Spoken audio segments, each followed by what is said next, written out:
ang mga kwento ng pag-ibig, kwento ng buhay at kwento ng pag-asa dito sa Barangay Love Stories. Love Stories.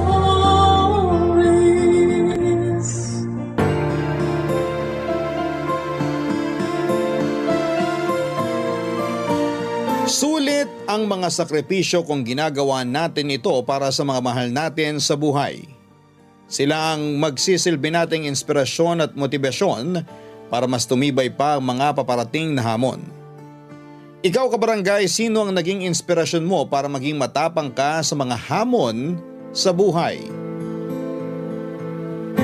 Dear Papa Dudut, mapagpalang araw po sa inyo at sa mga kabarangay natin at tulad kong loyal listener ng Barangay Love Stories.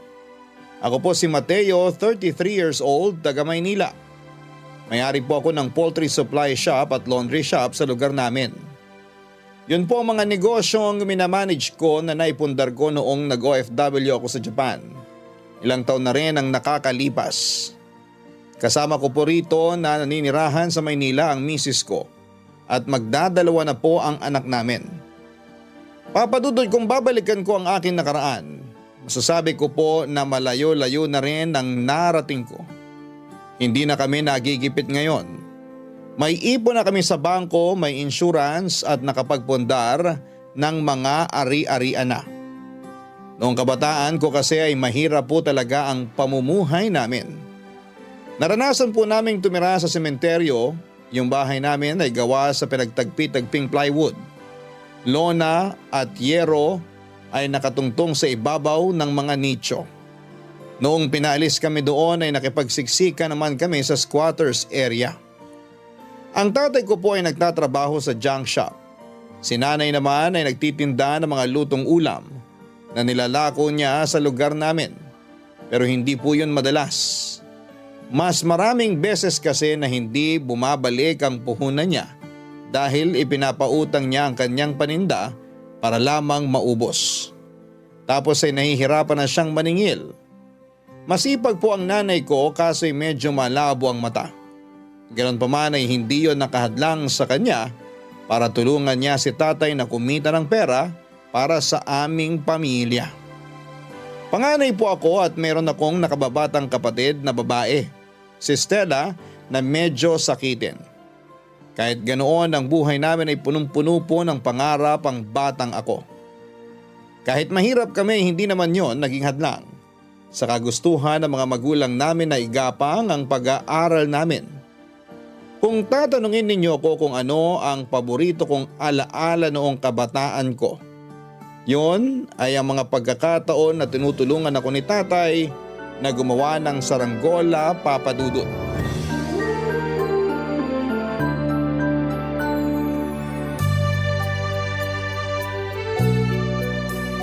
Tay, ano na nga po ulit yung gagawin dito sa mga patpat ng saranggola? Pagkabitin mo, gamitin mo yung sinulid para mapagdikit mo yung mga patpat. Teka, bakit bigla mo naman yatang naisipang gumawa ng saranggola? Wala lang po. Tagal ko na kasing hindi nagpapalipad ng saranggola. Namiss ko po ito eh. Namiss mo tapos hindi ka naman marunong gumawa. Kayo po kasi yung palaging gumagawa ng saranggola ko nung bata ko, Tay. Ako nga, pero di ba katabi kita habang ginagawa ko yon? Katabi niyo nga po ako, pero hindi ko naman masyadong tinatandaan kung paano. Dapat tinandaan mo. Paano kung wala na ako? Sino na lang ang gagawa ng saranggola mo kapag namiss mo magpalipad? Pwede ko naman pong pag-aralan kung paano gumawa, pero hindi kayo pwedeng mawala. Gusto ko kasi kasama ko pa rin kayo habang nagpapalipad ako nito. Tulad po nung bata pa ako, kayo po nagturo sa akin kung paano magpalipad ng saranggola. Tay, hindi ko po yun makakalimutan. Siyempre nung kaedad mo pa lang ako, pagpapalipad ng saranggola yung paborito kong libangan sa probinsya. Kaya nga kahit nakapikit, alam na alam ko kung paano gumawa niyan. Ang galing nyo nga po kasi matibay yung saranggolang gawa nyo. Yung bang kahit sumasayaw-sayaw sa hangin, hindi siya nagkakalas-kalas? Depende kasi yun sa pagkakatali mo, kung balanse yung magkabilang gilid at yung buntot. Lahat yun kailangan mo siguraduhin maayos. Kailangan pantay din para maging maganda at matayog yung lipad ng saranggola mo. Katulad po nito, Tay. Patingin nga. Oo, ganito nga. Galing mo ah. Marunong ka na. Hindi pa po natin masasabi hanggat hindi ko po nasusubukang paliparin. Bigla po akong nagdalawang isip kasi paano kung unang subok ko pa lang masira na agad? Paano kung hindi lumipad ng mataas? Kaya nga siguraduhin mong maayos yung pagkakagawa mo sa saranggola mo. Ngayon, kung hindi lumipad ng mataas, ibig sabihin nun, may kulang o may mali sa pagkakagawa mo. Pwede mo naman ayusin bago paliparin ulit. Akala ko po itatapon ko na lang kung ayaw lumipad. Bakit mo naman gagawin yun? Kasi hindi ko na po mapapakinabangan. Kumbaga, palpak yung pagkakagawa. May mga pagkakataon talaga na hindi natin maiiwasang pumalpak sa mga ginagawa natin. Pero di ibig sabihin nun, susukuan na natin kagad yun. Kasi pwede naman tayong matuto mula sa mga pagkakamali. Pwede natin yun itama. Tandaan mo nak, nagbubukas ng panibagong oportunidad yung mga problema natin para mas matuto tayong lumaban sa buhay. Kaya hindi mo kailangang itapon yung saranggola na pinaghirapan mong gawin dahil lang hindi ito lumilipad ng maayos. Suriin mong mabuti kung bakit hindi maayos ang lipad, saka mo ayusin. Grabe tay, ang lalim nun ah. Di ko tuloy alam kung saranggola pa yung tinutukoy nyo. Anong ibig mo sabihin?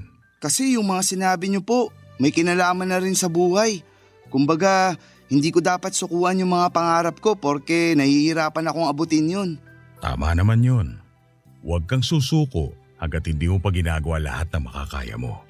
Magkaroon ka ng maraming plano, hindi lang isa, hindi lang dalawa, kundi marami. Pero kung hindi pa rin ako nagtagumpay na matupad yung mga pangarap ko kahit marami na akong plano, paano po ako makakapag-move on, tay? Hindi naman humihinto ang buhay kapag hindi natin nakuha yung isa o dalawang bagay na gusto natin. Kapag nabigo kang makamit yung mga pangarap mo sa paraang alam mo, baguhin mo yung mga plano, hindi yung pangarap mo.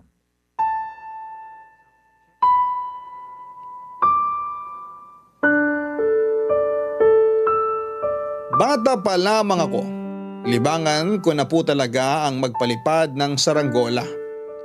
Pero hindi po ako marunong gumawa ng kasing pulido at kasing ganda ng tatay ko, Papa Dudut. At kahit tumanda na ako ay mas gusto ko pa rin yung gawa ni tatay. Para kasi sa akin ay mas matibay yung saranggola kapag siya ang bumuo.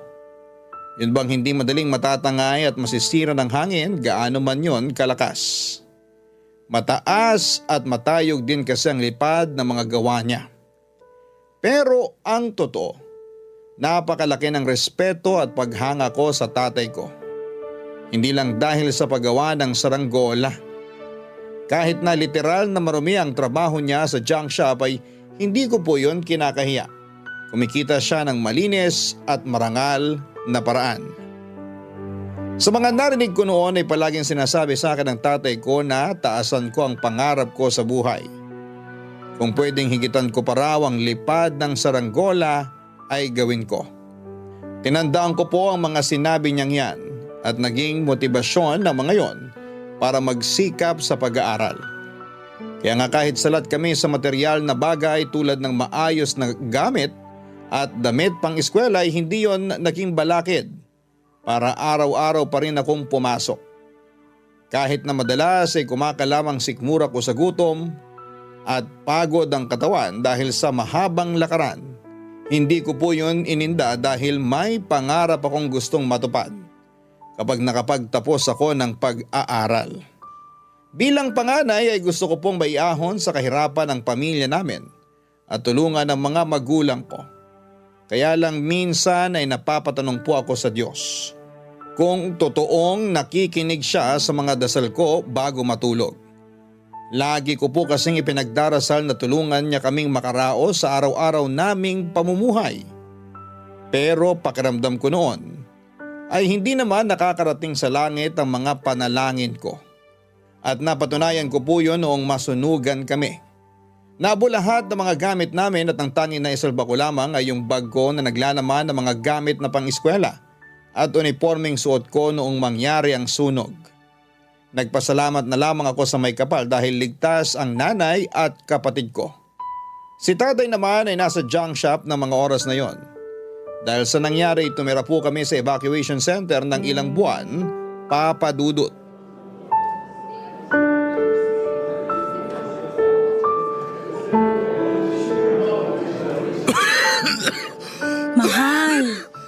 Parang malala na yung ubo mo ah. Inom ka muna ng tubig. Salamat, mahal. Kamusta na pakiramdam mo? Ayos naman ako. Huwag ka na masyado mag-alala. Huwag mag-alala. Mukhang masama na yung ubo mo. Tay, Oh, Mateo. okay lang po ba kayo? Oh, ayos lang ako. Pasensya ka na kung nagising ka sa pag-ubo ko, ha? Hindi nyo naman po ako nagising. Hindi lang po talaga ako makatulog. Ako rin po. Oh, Stella. Pati ikaw gising pa rin? Hindi po ako makatulog sa init, Nay. Kahit nagpapaypay na ako, wala pa rin. Ganun talaga, anak. Dami kasi natin dito sa evacuation center. Kaya mainit. Nay, hanggang kailan po ba tayo rito? Yan ang di ko masabi, nak. Wala pa kasing plano yung munisipyo kung saan tayo lilipat. Hindi na po ba tayo pwedeng bumalik sa lugar natin noon? Hindi na. Bawal na kasi magtayo ng bahay sa lugar na yon, nak. Kaya baka ilipat na tayo pero di pa din namin alam kung saan. Ang ikinatatakot ko lang, baka malayo yung paglipatan sa atin. Kapag nangyari yun, lalayo na ang trabaho ko at baka kailanganin na rin lumipat ang eskwelahan ng kuya mo. Maliban na lang kung kakayanin niyang bumiyahe. Ngayon pa lang naiisip ko na yung pagod nyo sa biyahe, Tay. Kaya nga wag naman sana tayong ilipat sa malayong lugar kasi nandito yung trabaho ng tatay nyo. Pero wala naman po tayong magagawa kasi wala tayong sariling lupa rito. Lalo na ngayon na pati mga gamit natin na abo. Walang-wala na po talaga tayo. Ang importante, ligtas tayong lahat. Aanin natin yung maraming gamit kung may isa o dalawa naman sa atin yung napahamak. Saka naniniwala naman ako na makakaraos tayo. Na hindi pa rin tayo pababayaan ng Diyos kahit na mahirap yung sitwasyong pinagdaraanan natin mga anak. Naniniwala kami ng nanay nyo na magiging maayos din ang lahat. Lilipas din ang problemang ito. Hindi tayo magiging malungkot habang buhay. Tama ang tatay nyo. Saka nakonta ko na rin yung iba nating kamag-anak sa probinsya. Nakakahiya man pero kinapalan ko na lang yung mukha ko na humingi ng tulong sa kanila. Mahirap din kasi buhay nila doon.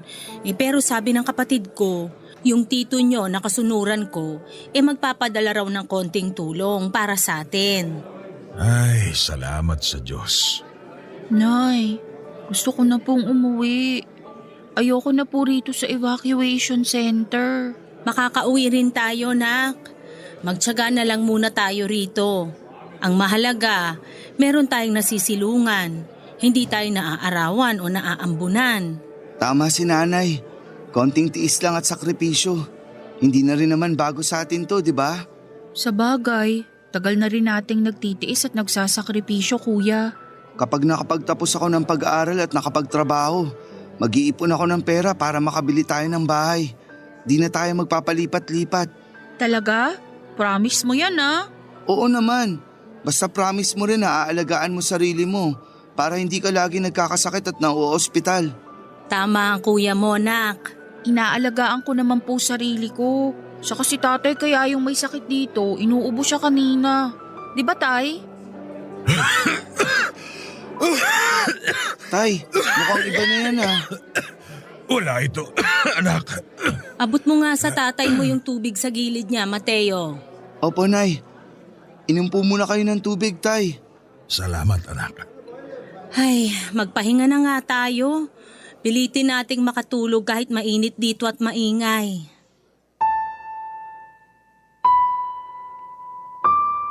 Lumala po ang ubo ni tatay hanggang sa mauwi yon sa pulmonya. Nang mga panahong yun ay wala kaming kapera-pera kahit man lang sana pambili ng gamot sa ubo niya. Kung tutuusin ay kulang na nga ang kita niya para sa pangkain namin tapos ay natigil pa siya sa pagtatrabaho. Kaya wala po talaga kaming mapagkukunan noon, Papa Dudut. Hindi nagtagal ay na-relocate po kami sa Rizal pero hindi naging madali ang buhay namin doon dahil bago pa kami sa lugar na yon. Malayo rin yung pinagtatrabahuhan ni tatay sa Maynila kaya nagstay in na lamang siya sa junk shop para makatipid sa pamasahe. Akala namin ay tuluyan nang gumaling si tatay nung sinabi niya sa amin na wala na raw siyang ubo. Naniwala ako roon. Nakikita ko naman kasi na malakas na si tatay kaya hindi ko iniisip na may iniinda siyang karamdaman. Sa huli hindi pala talaga siya gumaling. Sinekreto niya yon sa amin hanggang sa lumala ang sakit niya at nagkaroon na ng komplikasyon. Ang kwento sa akin ng mga kasamahan niya sa junk shop ay inapoy daw ng lagnat si tatay isang gabi at mukhang malala na rin ang ubo. Kinabukasan ay hindi na raw siya nakabangon sa higaan niya. Sinubukan pa nilang dalhin sa malapit na ospital ang tatay ko pero doon na rin po siya binawian ng buhay, Papa Dudut. Barangay Love Stories. Barangay Love Stories. Masakit po ang mamatayan ng taong mahalaga sa iyo, lalo na kung magulang mo. Sanggang dikit kasi kami ng tatay ko, Papa Dudut. Mas close pa ako sa kanya kaysa kay nanay pero parehong mabait at mapagmahal ang mga magulang namin. Kaya malaking dagok po talaga sa akin ang pagkawala niya. Bukod pa roon ay lalong naghirap ang pamilya namin dahil wala nang sumusuporta sa amin.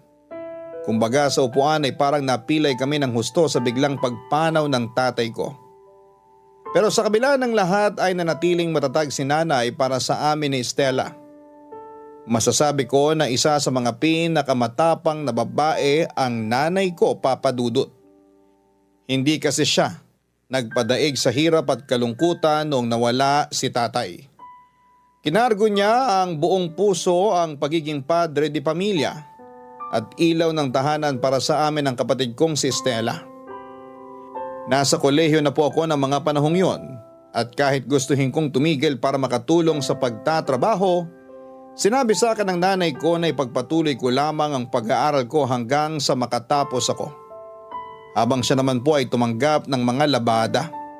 Sumasideline ang pagtitinda ng tinapa at sa gabi ay nagtitinda siya ng balot at penoy. Madalas ay umi-extra rin siya bilang dishwasher at serbidora sa mga kantin sa lugar namin at kung ano-ano pang pwedeng pagkakitaan na marangal. Nasuportahan po ni nanay ang pagkain namin at iba pang mga bayarin dahil sa kasipagan niya. Masinop din siya sa pera at kahit maliit ang kinikita niya, meron pa rin siyang naitatabi. Lagi niyang sinasabi sa akin na wala sa liit o laki ng kinikita ang kakayahang mag-ipon. Kaya bilib po ako sa nanay ko, Papa Dudut. Ang kaso'y nagagamit din niya yung perang iniipon niya tuwing nagkakasakit ang kapatid ko. Mahina po kasi ang resistensya ni Stella at madali siyang dapuan ng ubo at ng sipon. Bukod pa roon ay may sakit din siya sa puso na dahilan kung bakit hindi siya pwedeng mapagod ng husto. Hindi na rin po nakapagtapos ng pag-aaral si Stella, Papa Dudut. Tumigil siya noong kalagitnaan ng pangalawang taon niya sa high school dahil na-ospital siya matapos kapusin ng hininga sa oras ng kanilang klase. Buhay pa si tatay noon at takot na takot siya. Kaya nag-decide sila ni nanay na pahintuin na lamang sa pag-aaral si Stella. Naging katulong na lamang siya ng nanay namin sa paghahanda ng mga paninda. Pero si nanay na lang po ang naglalako ng mga yon. Pero sa hindi inaasahang pagkakataon habang naglalakad si nanay at nagtitinda ng tinapay, aksidente siyang nahulog sa nakabukas na kanal sa kalsada. Dahilan para maitukod niya ang kanyang tuhod at mamagayon ng mga sumunod na araw.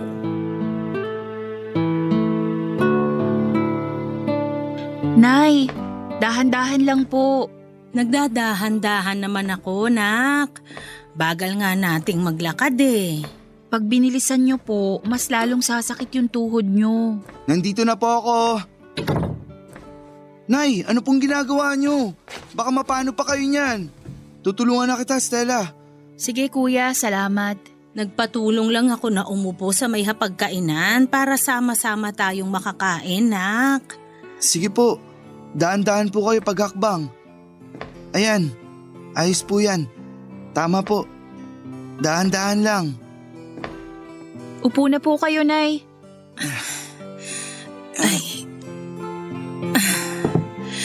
Ay, salamat mga anak. Alam mo ba, kuya?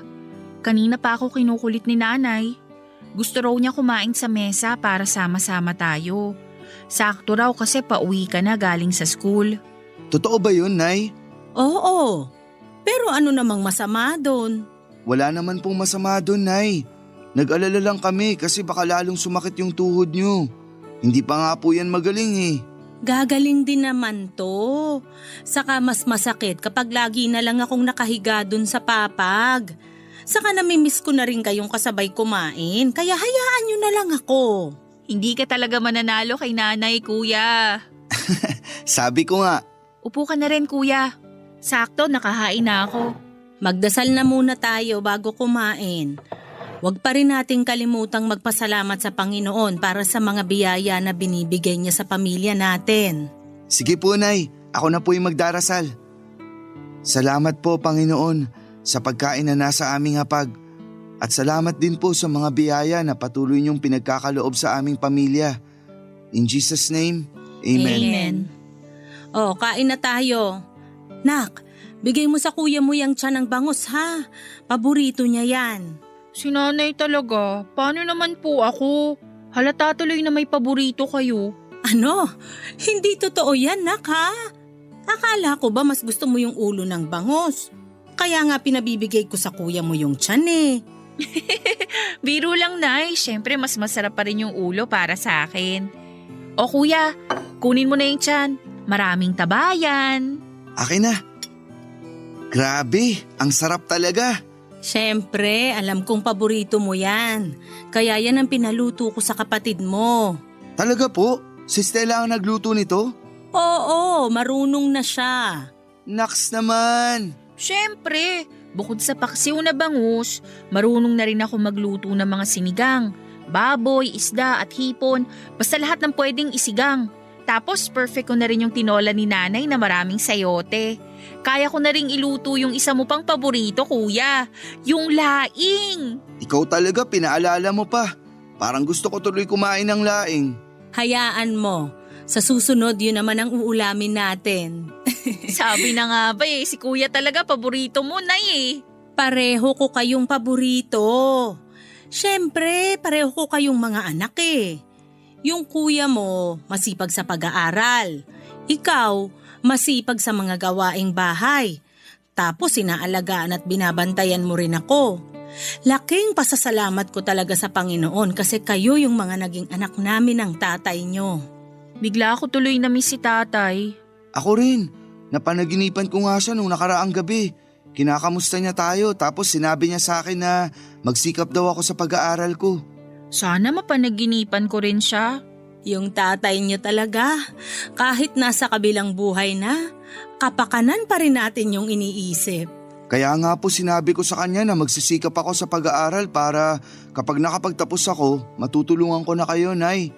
Hindi niyo na po kailangang bumalik sa paglalako ng balot at penoy, tsaka ng tinapa kapag gumaling ang tuhod niyo. Natatakot na ako maaksidente kayo ulit tulad nung nangyari sa inyo. Tutulungan pa rin naman kita sa paghahanap buhay kasi nanay nyo pa rin ako. Pero saka mo na yun isipin kasi sa ngayon, pag-aaral mo muna yung pagtuunan mo ng pansin. Kita mo naman, di ba?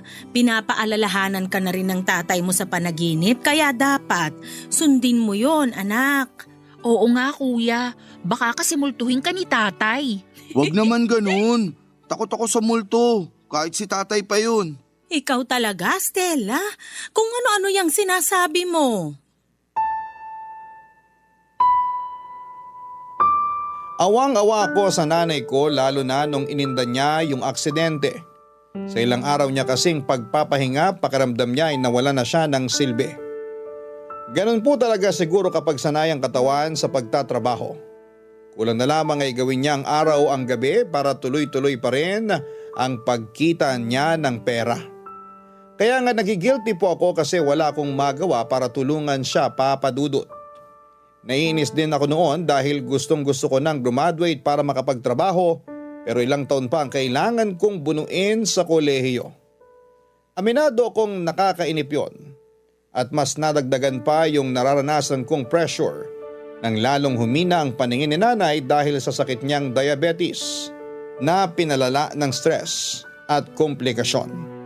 Hindi na rin siya nakapagtrabaho dahil naging sakit na rin siya, Papa Dudut.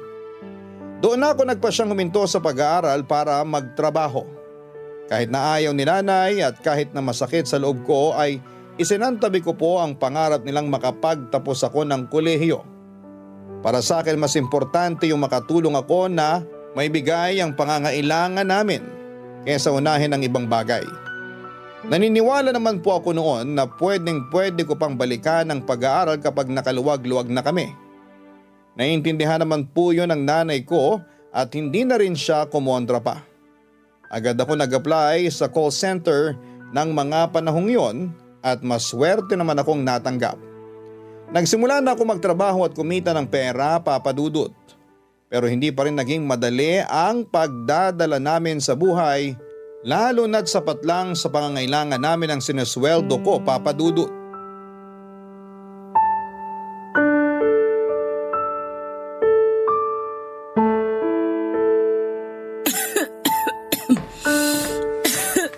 Nay, ito na po yung tubig. Salamat, nak. Pinagtimpla ko na rin po kayo ng salabat para sa lalamunan nyo. Lagay ko na lang po muna rito. Mainit pa po to, Nay. Sige, iinumin ko maya-maya. Kumusta na po pakiramdam nyo, Nay? Ito, bumubuti na. Magaling na tagapag-alaga yung kapatid mo, kaso nahawaan ko yata. Siya naman yung nilalagnat. Ay, kasalanan ko talaga yun, nak. Ay, magiging okay din po si Stella. Napainom ko na siya ng gamot at magana naman siyang kumain. Huwag niyo na pong sisihin sarili niyo, Nay. Hindi ko lang mapigilan kasi parang ako yung nagdadala ng malas sa pamilya natin. Ho? Bakit niyo naman po nasabi yan? Kasi kung hindi sana na disgrasya tong tuhod ko, maayos pa ako nakakapagtrabaho ngayon. Mas nakakapagtinda sana ako ng maayos. Ay kaso hirap na ako maglakad ng malayo kaya hanggang dyan na lang ako sa labas ng bahay.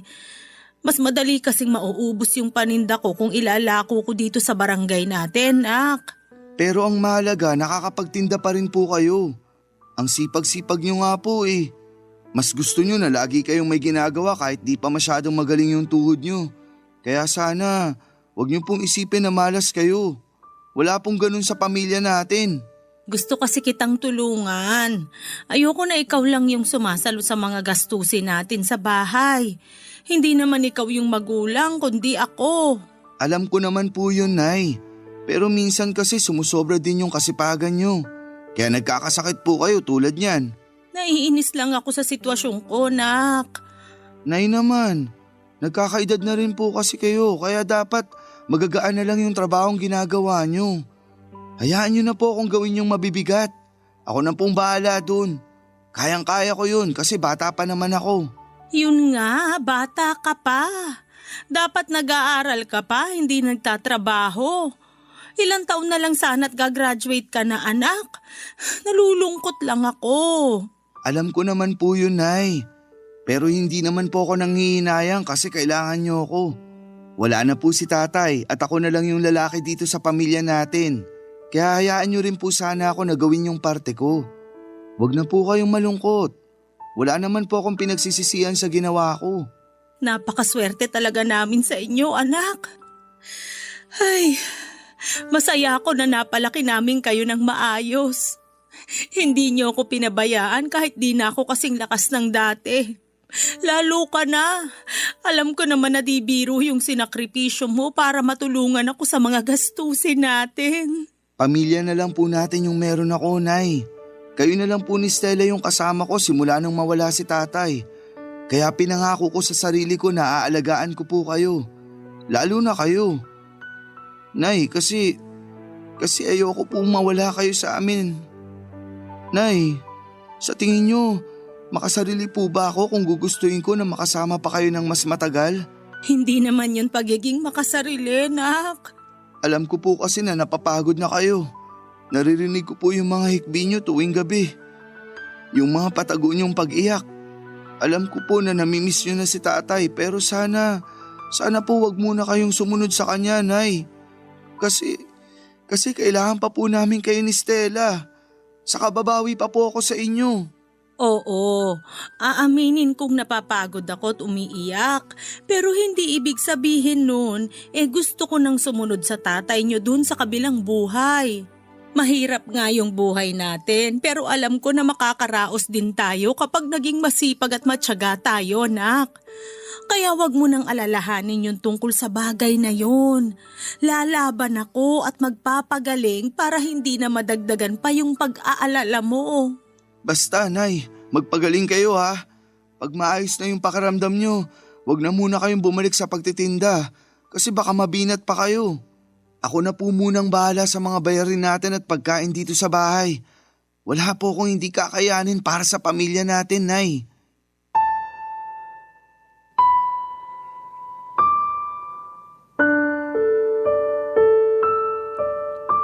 Mahal na mahal ko po ang pamilya ko at wala akong hindi kayang gawin para sa kanila, Papa Dudut. Ang nanay at ang kapatid ko po ang naging inspirasyon ko. Silang dahilan kung bakit kahit nakakapagod ay porsigido akong pumasok sa trabaho. Siguro'y ganun talaga kapag tumatanda ng isang tao. Nagkakaroon tayo ng mga responsibilidad at nababago nito ang mga prioridad natin. Pero sa kabila ng lahat, hindi nawawala yung pangarap ko. Pangarap ko pa rin kasing mabigyan ng maalwang pamumuhay ang pamilya ko. Kaya mas naging matyaga ako sa paghahanap buhay. Tuluyan ko na nga pong pinasan ng responsibilidad ni tatay bilang padre di pamilya. Ako na yung bumibili ng pagkain namin, gamot ni nanay at Estela. Ako na rin ang nagbabayad ng bills.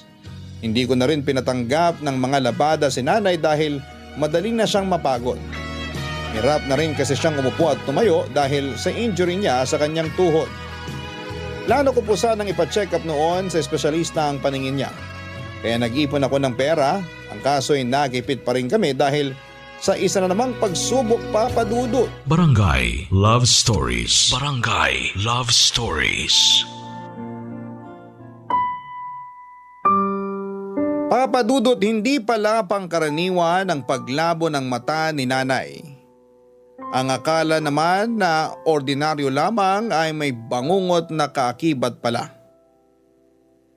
Nagtuloy-tuloy ang paglabo ng mata ni nanay hanggang sa tuluyan ang nawala. Nabulag si nanay dahil sa diabetes. Hindi namin alam na may diabetes pala siya, sa bagay ay wala naman kasi kaming pampacheck up noon. At hindi rin inabala ni nanay na magpa-check up sa mga center sa lugar namin dati. Kasi hindi niya inakala na magiging grabe. Nang mga oras na yon, pakiramdam ko ay pasang ko na ang buong daigdig, Papa Dudut. Yun bang walang humpay ang Diyos sa pagbato sa amin ng mga pagsubok, pero hindi naman niya kami tinutulungan. Kapag may pagkakataon na nagiging vocal ako sa pagreklamo ko ay sinasaway ako ni nanay.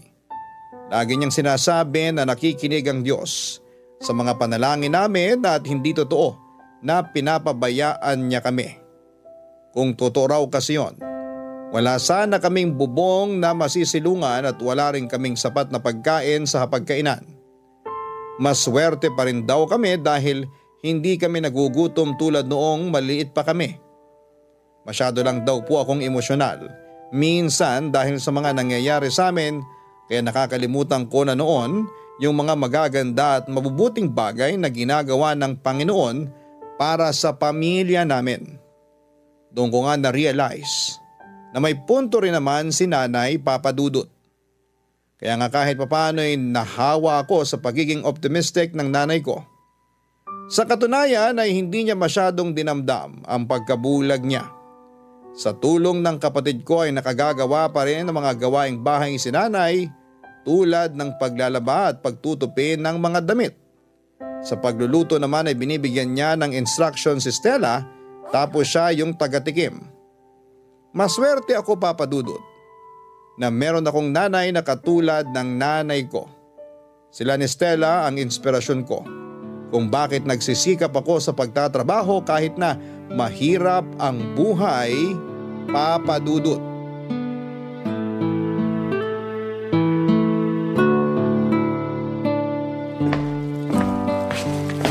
Nay, may pasalubong akong bibingka. Paborito niyo to, di ba? Oo, tagal ko nang di nakakakain yan, nak.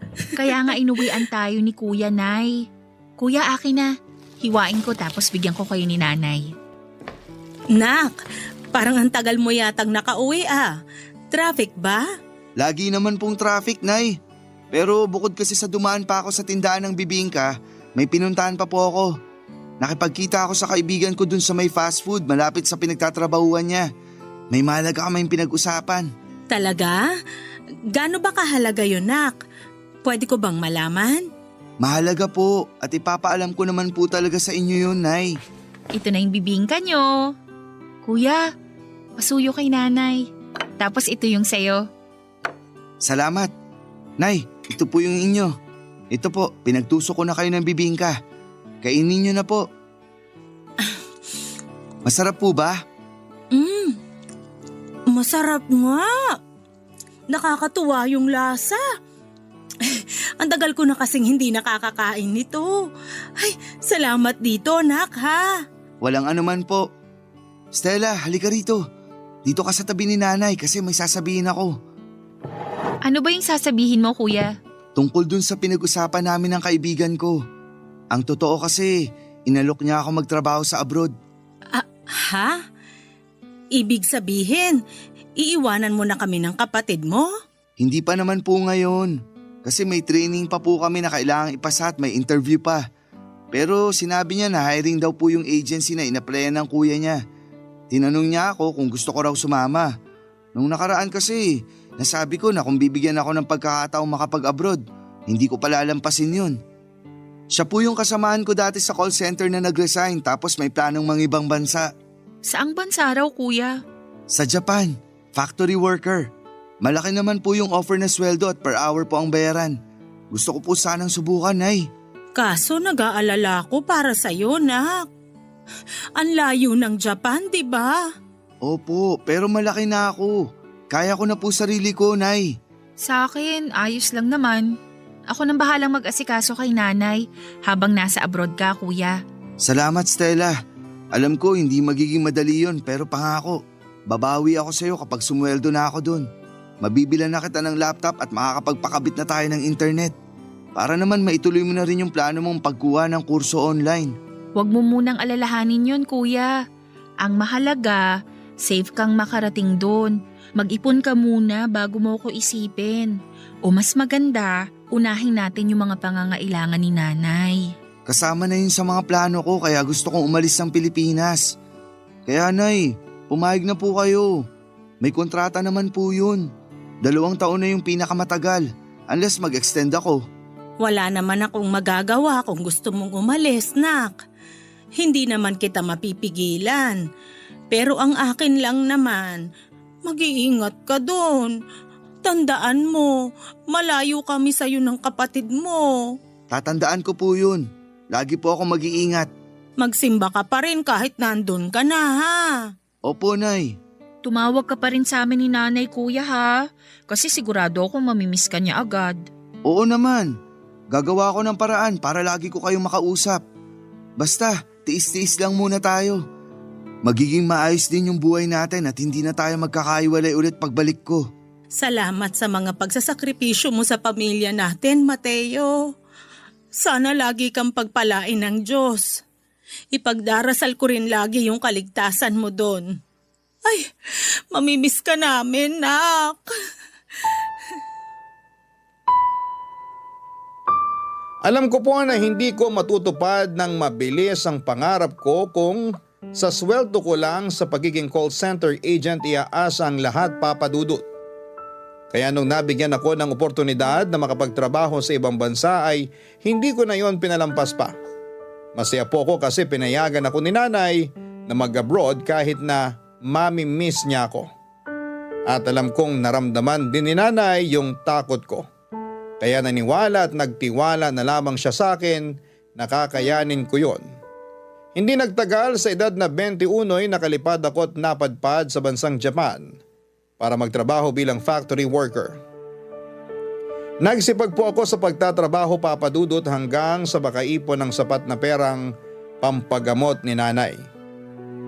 Hindi na po naibalik yung paningin niya pero tinutukan na lang namin yung diabetes niya para hindi na lumala pa.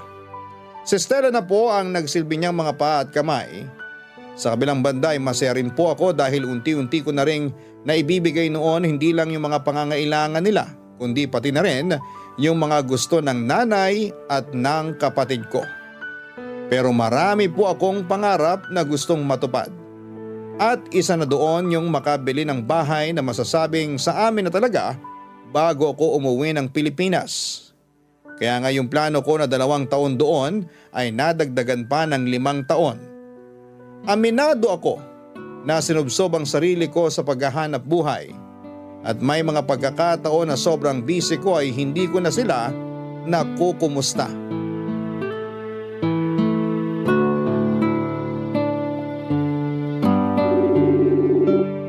Ay, bakit kaya hindi pa sumasagot yung kuya mo? Nagsabi po ako sa kanya na magvi-video call tayo. Oh, ayan na si kuya! Hello kuya! Nay, Stella! Bakit naman ang tagal mo yatang sagutin, nak? Miss na kita eh. Oo nga kuya, nung nakaraan ka pa gusto maka-video call ni nanay eh. Pasensya na kayo. Sobrang busy ko talaga ngayon dito. Hindi na nga ako makahawak ng cellphone eh. Ganun ba? Ang hirap naman nun. Pero nangako ka, nagagawa ka ng paraan para kahit papano magkatawagan pa rin tayo, nak. Oo nga kuya, ilang linggo ka nang busy. Marami pa namang kwento sa'yo si nanay. Sorry, okay? Alam ko naman yun. Hindi nyo na ako kailangan konsensyahin. Di ka naman namin kinukonsensya. Miss ka lang namin, lalo na si nanay. Ay, wag mo nang awayin yung kuya mo, nak. Ang mahalaga, nakausap na natin siya. Hindi ko po inaaway si kuya. Sinasabi ko lang po yung totoo. Kaya nga humingi na ako ng sorry, di ba? Hirap kasi sa inyo, di kayo makaintindi. Kayo na kaya magtrabaho rito. Sobra ka naman kuya. Ikaw kasi, makapagsalita ka dyan parang di mo alam na ang dami kong ginagawa rito. Ano bang masama sa sinabi ko? Ay, tumigil na nga kayong magkapatid. Stella, wag mo na ngang sagot-sagutin yung kuya mo. Siya naman yung nauna na eh. Kahit na. Ay, Mateo, pasensya ka na sa amin ng kapatid mo, ha? Nakaabala pa kami sa'yo dyan. Ay, hindi naman po sa ganun. Wala naman po akong sinabi na nakakaabala kayo, Nay. Pasensya ka na uli, nak. Pero mo ba planong magbakasyon dito sa atin? Gusto ka na kasi naming makita at makasama. Hindi ko pa po talaga masasabi, Nay. Yung plano kong umuwi dyan sa susunod na buwan, baka di matuloy. Sayang naman, nak. Ganun ka na ba talaga ka-busy dyan sa Japan? Nay, nag-iipon po ako, di ba? Ayoko munang umuwi dyan sa atin kasi baka mapagastos lang ako. Hindi mo naman kailangan maglabas ng malaking pera kuya. Gusto ka lang namin makasama ni nanay. Mahal yung ticket pa uwi. Sayang naman yung magagastos ko dun. Saka anong hindi ko kailangan maglabas ng malaking pera? Yung mga kamag-anak natin na di naman natin naramdaman nung walang-wala tayo. Siguradong pupunta mga yun pag nalamang umuwi ako. Parang mga kabuting bigla na lang magsusulputan. Alibasa, alam nila na kahit papano nakakaluwag-luwag na tayo. Wag mo naman silang husgahan agad, nak. Kung pupunta man sila rito, yun para makita ka at hindi para humingi sa'yo ng pera. Basta, yun na rin yun, Nay. Noong nakaraang buwan, nag-chat sa akin si tita. Nangungutang ng pera. Pinautang ko na yun nung nakaraan. Hindi naman nakaalalang magbayad tapos ngayon manghihiram na naman. Ano ba naman yun?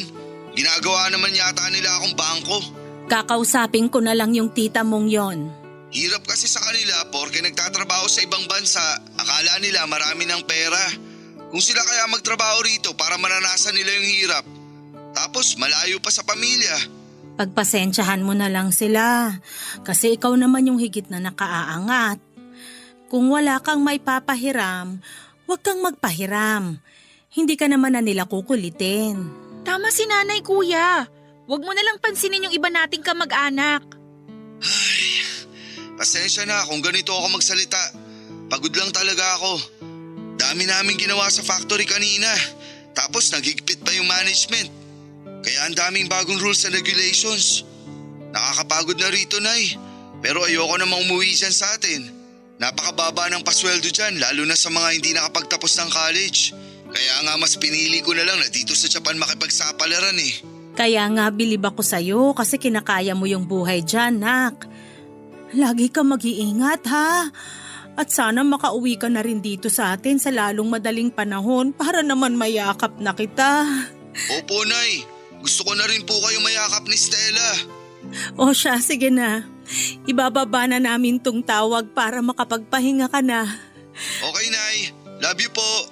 Love you rin, nak. I love you, kuya. Ingat ka dyan. I love you rin. Ingat din kayo ni Nanay dyan, ha?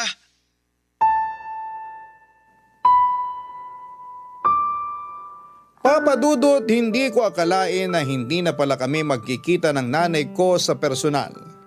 Kasi noong 2020 ay pumutok ang balita tungkol sa COVID-19 at nagkaroon ng lockdown. Naghigpit po ang mga paliparan at mas lalo akong hindi nakauwi sa Pilipinas para magbakasyon kasama sina Nanay at Estela.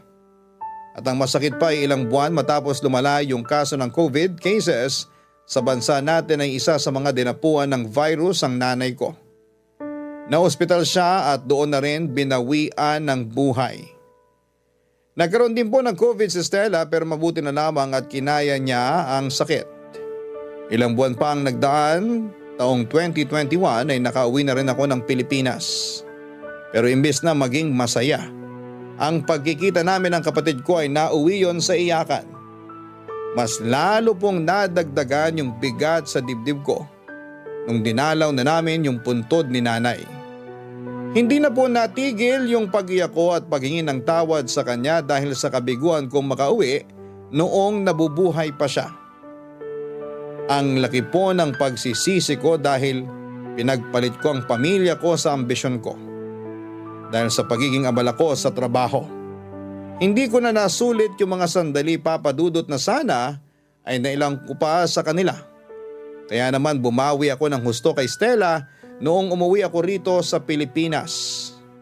Sinabi ko sa kanya na hindi na ako mag-a-abroad para hindi na kami magkahiwalay.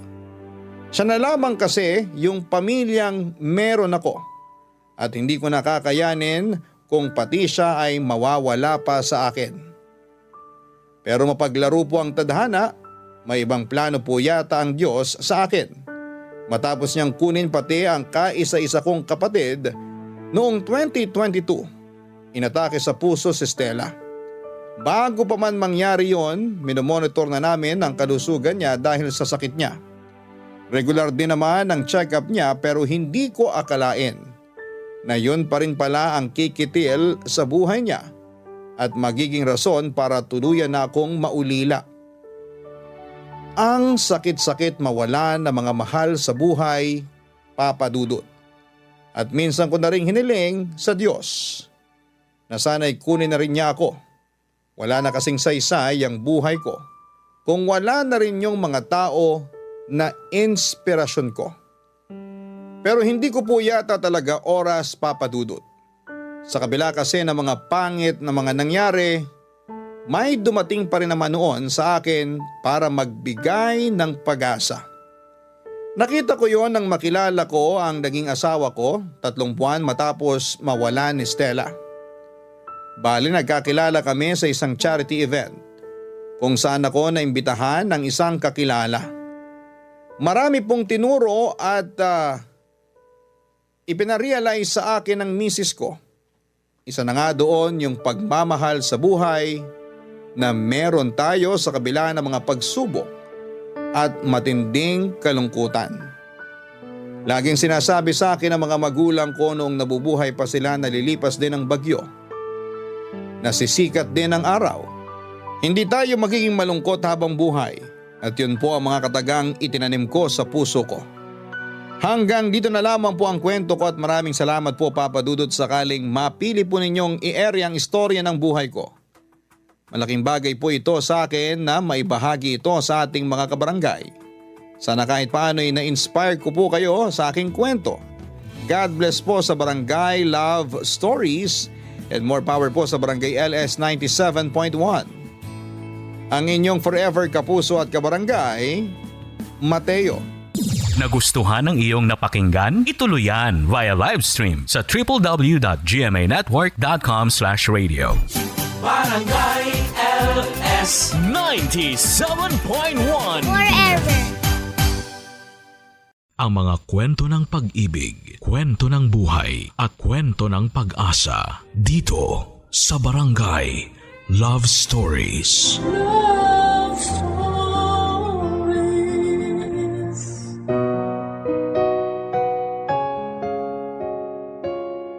Paano natin masasabi na ang turing natin sa isang taong hindi natin kaano-ano ay higit pa sa kadugo? Marahil ay masasagot ang tanong na yan kapag nandun na tayo sa sitwasyon. Kaya nga ang makakasagot ng tanong ay ang taong nakaranas ng magturing ng kapwa ng higit pa sa kadugo. Si Benny na isang taong may pangarap at handang gawin ang lahat para lang matupad ang inaasam na magandang bukas. Titiisin niya ang lahat ng panlalait para lamang sa pangarap. Papatunayan niya din na hindi hadlang ang anumang kapintasan para mahalin at magmahal. Samahan natin ang ating kabarangay na si Benny sa pagbabahagi ng kanyang natatanging kwento. Pakinggan natin ang istorya na hindi lang para sa sarili ang sakripisyo, kundi para din sa pamilya at sa ibang tao. Dito lang sa mga kwento ng pag-ibig, buhay at pag-asa sa nangungunang Barangay Love Stories. Dear Papa Dudut, magandang araw po sa inyo at sa lahat ng mga nakikinig ngayong araw. Ako po si Benny, Tubong, Quezon.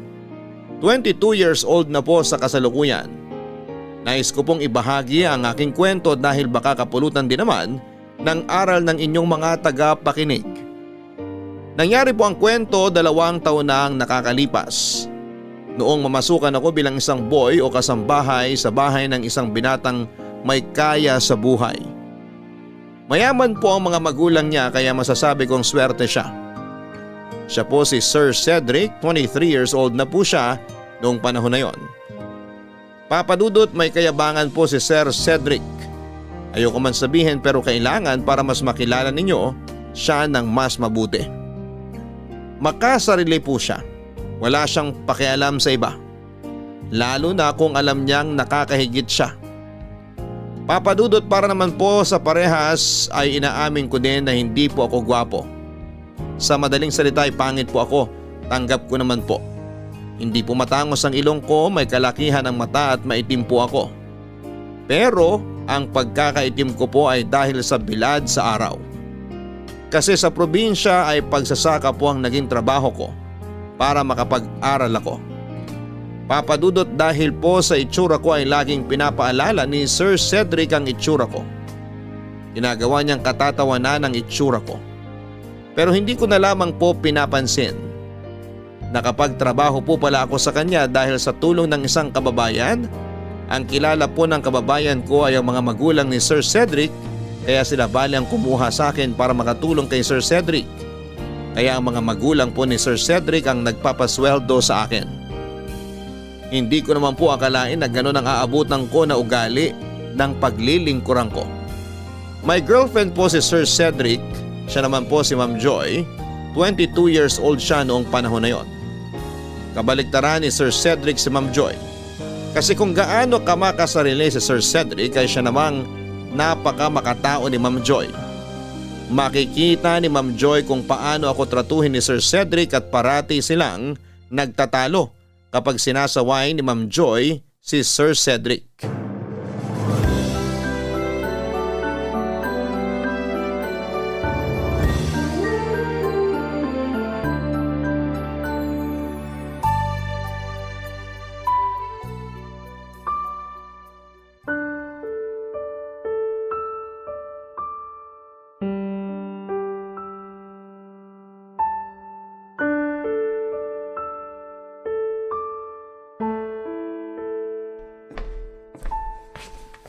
Hindi ka pa tapos dyan?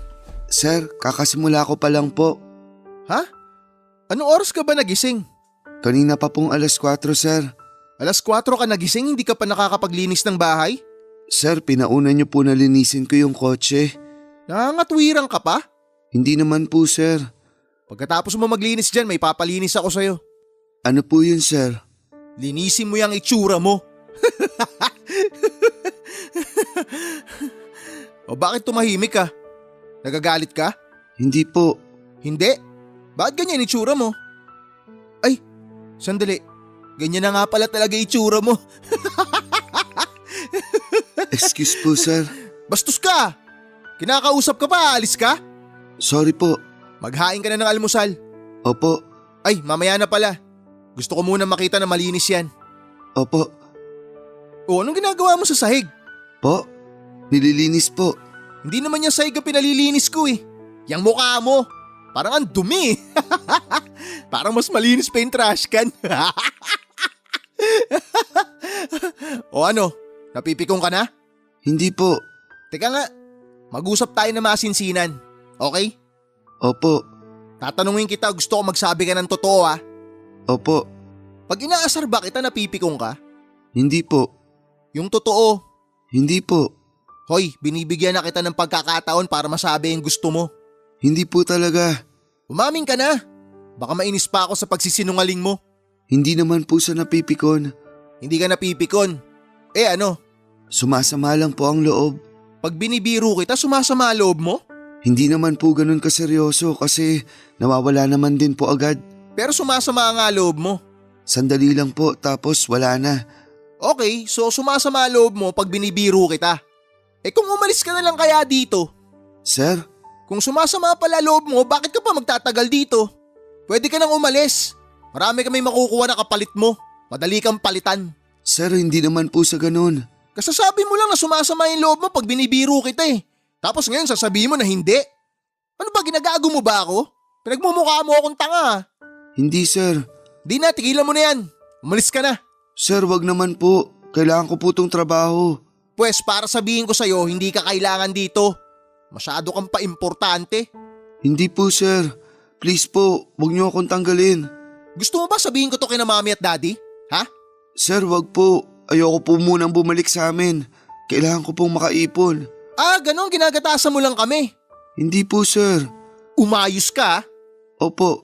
Madinig ko pa na sumasama loob mo, nagagalit ka o napipikon ka. Bukas na bukas ang pinto namin para umalis ka. Hindi po sir. Hindi na po mangyayari yun. Maganda yung ganyan. Mabuti yung nagkakaintindihan tayo. Tandaan mo ha, amo mo ko. Alipin ka lang dito. Ha? Opo. May papapalitan ako sa'yo. Palitan mo agad. Naiinis ako pag nakikita ko eh. Opo sir. Ano po yun? Palitan mo yung pagmumukha mo. Saksakan ng pangit eh. O bakit di ka tumatawa? Napipikong ka? Hindi po. Tumawa ka. Pagtawanan mo yung sarili mo. Tumawa ka sabi. Opo. Tanga-tanga ka.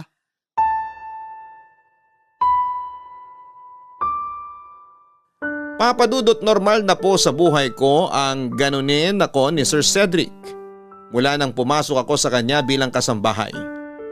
Pero wala po akong magawa dahil hindi ko po alam kung makakahanap ako ng kapalit na trabaho kapag pinaalis ako ni Sir Cedric.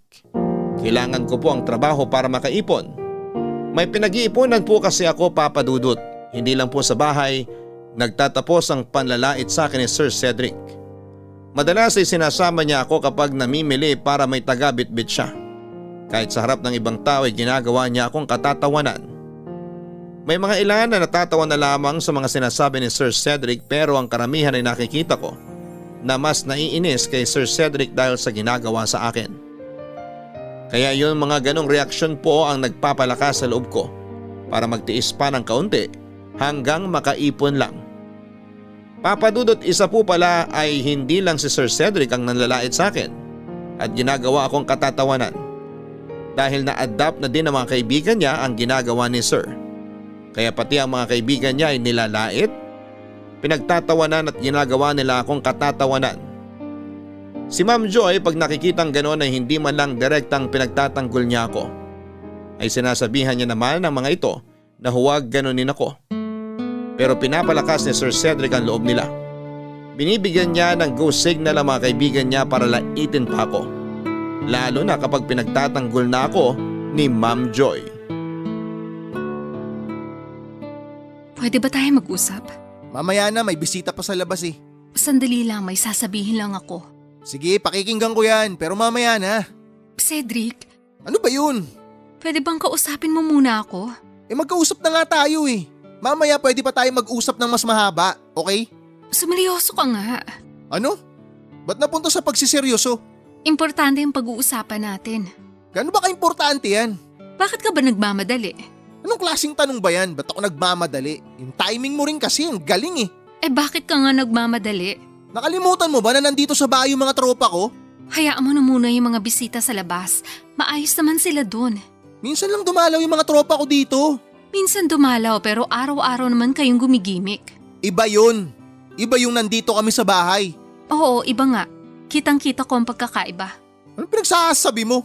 Iba sa labas? Kasi wala kayong taong ginagawang katatawanan. Ano?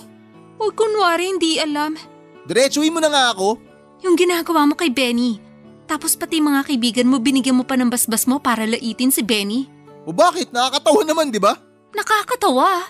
Natatawa kayo sa panlalait ng ibang tao? Ay, tao ba si Benny? Cedric, ano ka ba?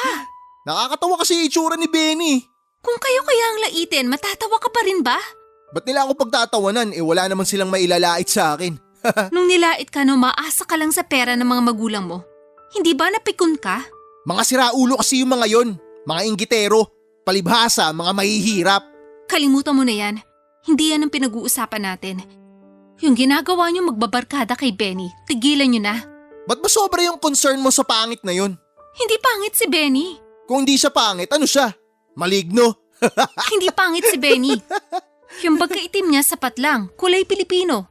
Yung mata niya malaki pero bilog, kaya magandang tignan. At yung ilong niya hindi ganun katangos pero hindi siya pango. Teka nga lang, nakakahalata na ako ah. Bakit mo ba siya pinagtatanggol? Hindi ko siya pinagtatanggol. Sinasabi ko lang ang totoo. Sandali. May gusto ka kay Benny, no? Ano? Uy, namumula! May gusto ka nga kay Benny! Oo!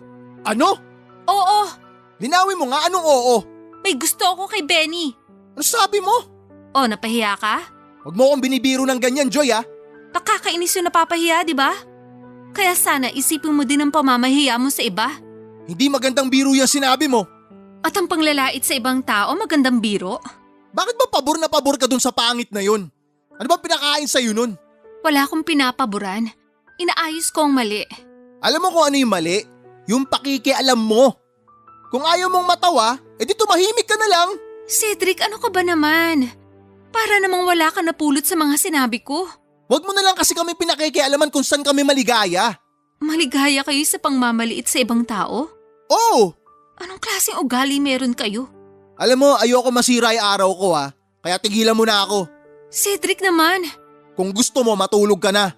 Huwag kang haharap sa mga tropa ko ng ganyan ka ha. Cedric! Pumasok ka na dun sa kwarto. Huwag kang lalabas dun. Naintindihan mo? Babalik na ako sa mga tropa ko. Cedric! Papadudot, hindi ko po ugali ang makinig sa usapan ng iba. Pero aksidente pong nandun ako sa likod nang marinig kong nagtatalo sina Sir Cedric at Ma'am Joy sa kusina at pinagtatalunan nila ay ang ginagawa sa akin ni Sir Cedric at ng mga kaibigan niya. Sobra ang pasasalamat ko kay Ma'am Joy sa ginawa niyang pagtatanggol sa akin. Pero nang marinig ko na hindi naman natauhan si Sir Cedric ay natakot po ako. Dahil siguradong mas pag-iinitan niya na naman ako. Ilang sandali lang ay naramdaman ko na ang galit ni Sir Cedric dahil sa usapan nila ni Ma'am Joy. Tinawag niya ako at pinaupo sa gitna. Ginawa nila akong pulutan. Lahat ng klase ng panlalait ay sinabi nila sa akin at pinagtatawanan nila ako habang nasa gitna. Tinis ko ng sobra, masakit pero wala akong magagawa kundi ang lunukin ang lahat ng panlalait nila. Pero isa sa mga kaibigan ni Sir Cedric ang sosobra sa panglalait sa akin kasi aabot siya sa pananakit. Bigla niya akong binatukan at masakit po yun, Papadudot, kaya ang reaksyon ko ay mahahawi ko ang kamay niya. Hindi ko po sinasadyang napalakas pala ang paghawi ko at nasaktan ang kaibigan ni Sir Cedric. Kaya galit na galit si Sir sa akin, Papadudot.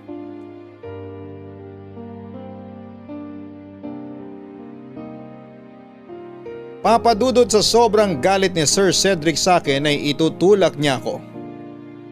Halos masubsob ako sa sahig at mabuti na lamang at naitukod ko ang kamay ko. Malakas ang pagkakabagsak ko at masakit ang kamay at dibdib ko at nakita ni Ma'am Joy kung papaano ako itinulak ni Sir Cedric. Kaya nagmamadali itong lumapit sa akin para sana tulungan ako. Pero bigla siyang hahablutin ni Sir Cedric para ilayo sa akin. Mapapalakas ang hablot sa kanya kaya si Ma'am Joy naman ang ma-off balance at matutumba ito. Kaya mapapatayo ako ng mabilis para alalayan din patayo si Ma'am Joy. Hindi pa ako nakakalapit ay bigla akong kinuwelyuhan ni Sir Cedric at kinaladkad papunta sa kwarto ko. Inakot niya ang mga damit ko na mabibitbit niya. Saka ako uling hinatak palabas. Itinulak niya ako palabas ng gate at hinagis lahat ng nabitbit niyang damit ko sa kalye. Sa kanya sinabi na lumayas daw ako. Papadudot, hindi ko na napigilan kaya naiyak na po ako. Habang umiiyak po ako ay dinig na dinig ko pa din ang tawanan ng mga kaibigan ni Sir Cedric. Ilang sandali ay papasok na sila at iiwan ako habang nagpupulot ng mga damit ko. Magugulat ako dahil lalabas si Ma'am Joy.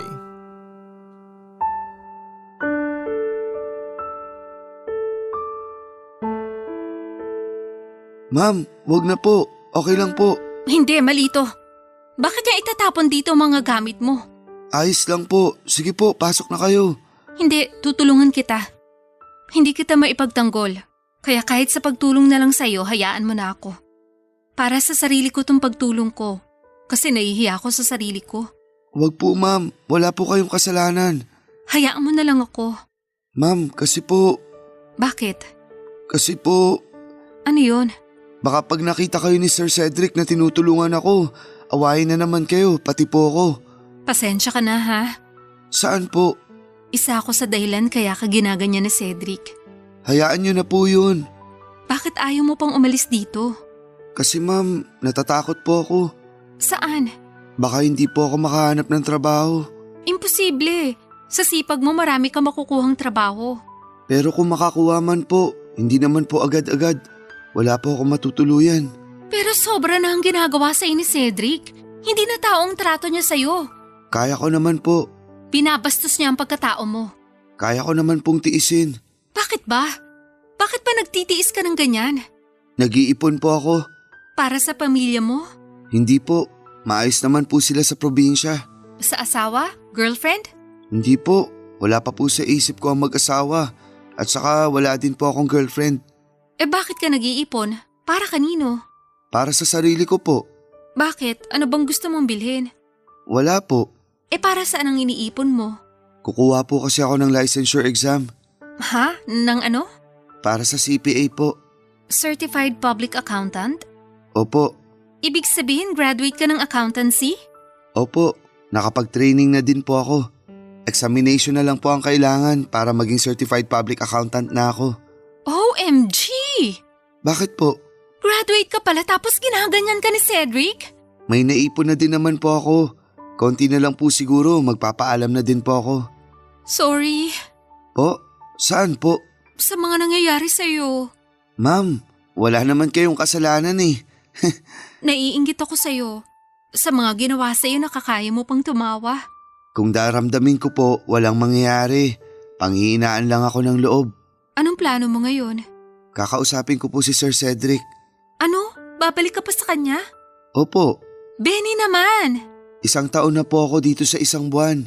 Sabi po ng magulang ni Sir Cedric, pag naka-1 taon na daw ako, bahala na raw ako kung anong desisyon ko. Bibigyan daw nila ako ng separation pay kung aalis ako. Alam din nila ang ugali ni Sir Cedric. At gaya mo ma'am, napakabait din nila. Hindi ko alam kung anong sasabihin ko sa'yo. Hayaan nyo na lang po ang mga nangyayari. Padaanin na lang natin. 1 buwan na lang naman po eh. Malaki po ang maitutulong sa akin ng ibibigay ng magulang ni Sir Cedric. Ay, o sige. Rerespetuhin ko na lang ang desisyon mo. Salamat ma'am. Sige na po, pasok na kayo. Eh ikaw? Bahala na po. Basta mamaya po kakausapin ko si Sir Cedric. Sige, papasok na ako.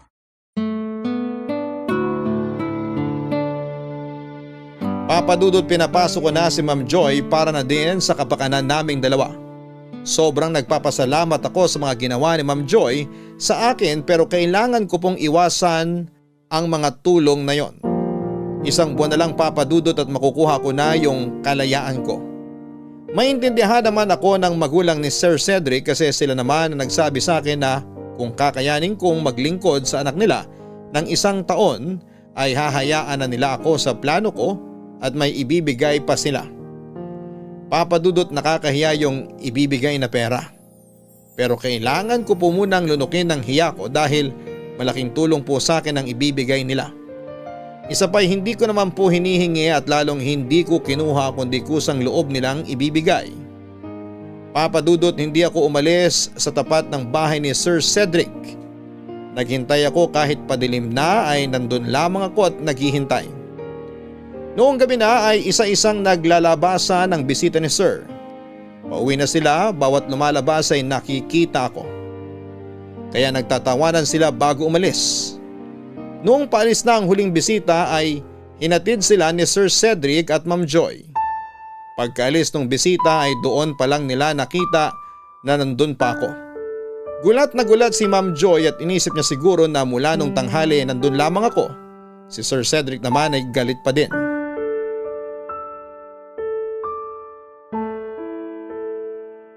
Sir, Nandito ka pa sa labas ng bahay? Pinalayas na kita. Cedric naman, maawa ka naman sa tao. Tao? Cedric, ano ka ba? sir, sorry po. Nabigla lang ako kanina. Nagulat ako kaya nahawi ko ang kamay ng kaibigan niyo. Anong hinawi? Kitang-kita ko, hinampas mo.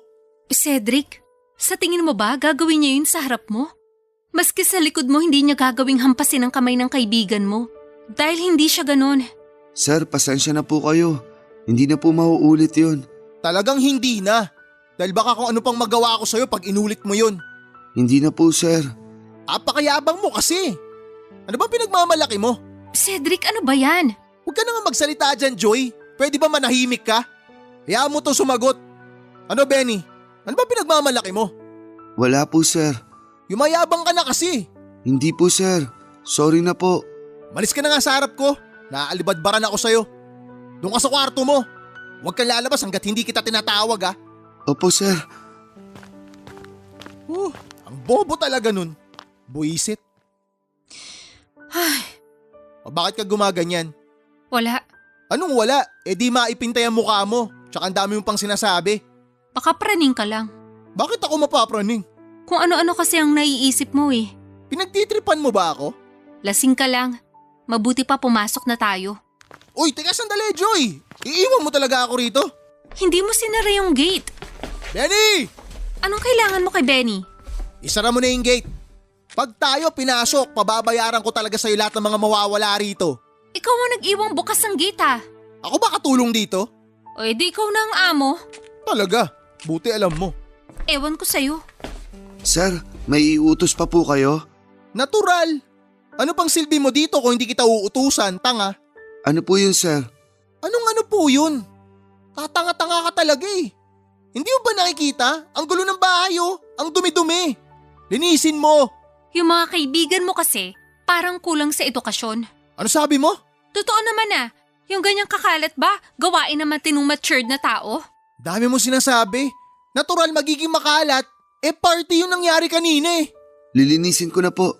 Bukas na yan, matulog na tayo. Anong bukas na? Huwag ka nga makialam dito. Hoy Benny, linisin mo lahat to ngayon ha. Ayoko makikita na magulo yan bukas pag gising ko. Anong oras na, Cedric? Kung di niya kayang linisan yan ngayon, eh siguro hindi na siya kailangan dito. Kaya di na siya umalis. Hindi po. Kaya ko pong linisin lahat yan. Sige po, ako na ang bahala dito. Yan, ganyan. Mabuti naman at alam mo yung lugar mo. Tara na Joy, matulog na tayo. Tutulong na lang ako mag-ayos dito. Hindi na po, ma'am. Kaya ko na po to. Sige na po. Huwag ka na kasi makialam dyan, Joy. Narinig mo naman si Benny, di ba? Kaya na niya yan. Halika na sa kwarto. Mauna na ako ron. Sumunod ka agad. Ma'am, kaya ko na po to. Alam ko na nakagraduate ka. Pero graduate ka man o hindi ka niya dapat ginaganyan. Ma'am, hayaan nyo na lang po. Sabi ko naman po sa inyo, 1 buwan na lang naman. Sige po, matulog na kayo. Kaya ko na po to. Sige, pasensya ka na sa lahat ha. Ayos lang yun, ma'am. Salamat po uli.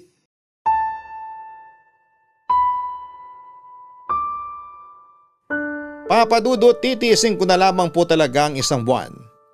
Mababait ang mga magulang ni Sir Cedric kaya sigurado ako natuto pa rin nila ang pangako sa akin. Nilinis ko po ang buong bahay, nilinis ko po ng sobra dahil ayaw kong mahanapan na naman ako ng butas ni Sir Cedric. Kaya kahit kasulok-sulukan ay nilinis ko. Natapos na ako ng mag-aalas 6 ng umaga at patulog na po sana ako nang bigla namang nagising si Sir Cedric. Ipagtitimpla ko lang po sana ng kape pero ipinalinis niya sa akin yung 3 kotse niya. Gusto niya daw makitang malinis. Papa Dudut, kahit antok na ako ay sinunod ko ang gusto ni Sir Cedric. Hindi pa naman na madudumi ang kotse at ang isa ay alam kong kaka-car wash lamang pero sinunod ko pa din siya. Alam kong parte na naman yon ng parusa niya sa akin. Titiisin ko po kahit na hindi naman po kailangang linisan ng sobra ang mga kotse ay pinulido ko pa din po. Kasi nga po ay ayokong mahanapan na naman ang butas. Alas 12 na ng tanghali noong matapos ako. Hindi na ako nakapagluto, nagpa-deliver na lamang sila ng pagkain. Sasamantalahin ko na po sana ang pagkain nila para makaidlip ako pero tinawag na naman ako ni Sir Cedric. Pinapupunta niya ako sa palengke para daw bumili ng mga supplies. Nakaschedule dapat ang pamimili sa susunod na linggo pa pero bakit niya ako pinapupunta sa palengke ng araw na yon? Siyempre po wala naman akong karapatan na magtanong kaya sinunod ko na lamang po siya. Papa Dudut, mahilo-hilo ako habang papunta ng palengke at hindi pa nga po ako nakakaikot sa palengke ay nahilo na nga ako ng tuluyan. Kaya ako po ay nabuwal sa gitna ng palengke.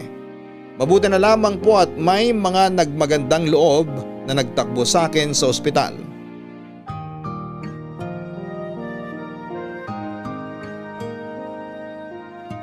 Papa Dudut, ang palengke naging ospital. Dahil po si Sir Cedric ang nakalagay sa emergency contact ng cellphone ko ay siya ang tinawagan nang nagtakbo sa akin sa ospital. Pero sa kasamaang palad, Papa Dudut, ay dininaya ko ni Sir Cedric. Sinabi niya sa tumawag na wala siyang kilalang Benny. Wala po siyang pakialam sa nangyari sa akin. Nadinig daw po ni Ma'am Joy ang nangyari kaya pinilit niyang puntahan ako ni Sir Cedric sa ospital. Pero ayaw talaga ni Sir Cedric. Natatawa lang daw ito at sinabing siya pa daw ang pagagasusin sa pang-ospital ko. Papa Dudut, wala naman akong ibang kamag-anak o kakilala sa Maynila kundi si Sir Cedric. Ang mga magulang niya at si Ma'am Joy lang ang kilala ko. Pero mali ang natawagan dahil ang natawagan ay ang taong walang pakialam sa akin. Dahil sa ayaw akong puntahan ni Sir Cedric ay nagpaalam si Ma'am Joy. Nauuwi na pero hindi alam ni Sir Cedric na pumunta si Ma'am sa ospital para malaman ang kalagayan ko.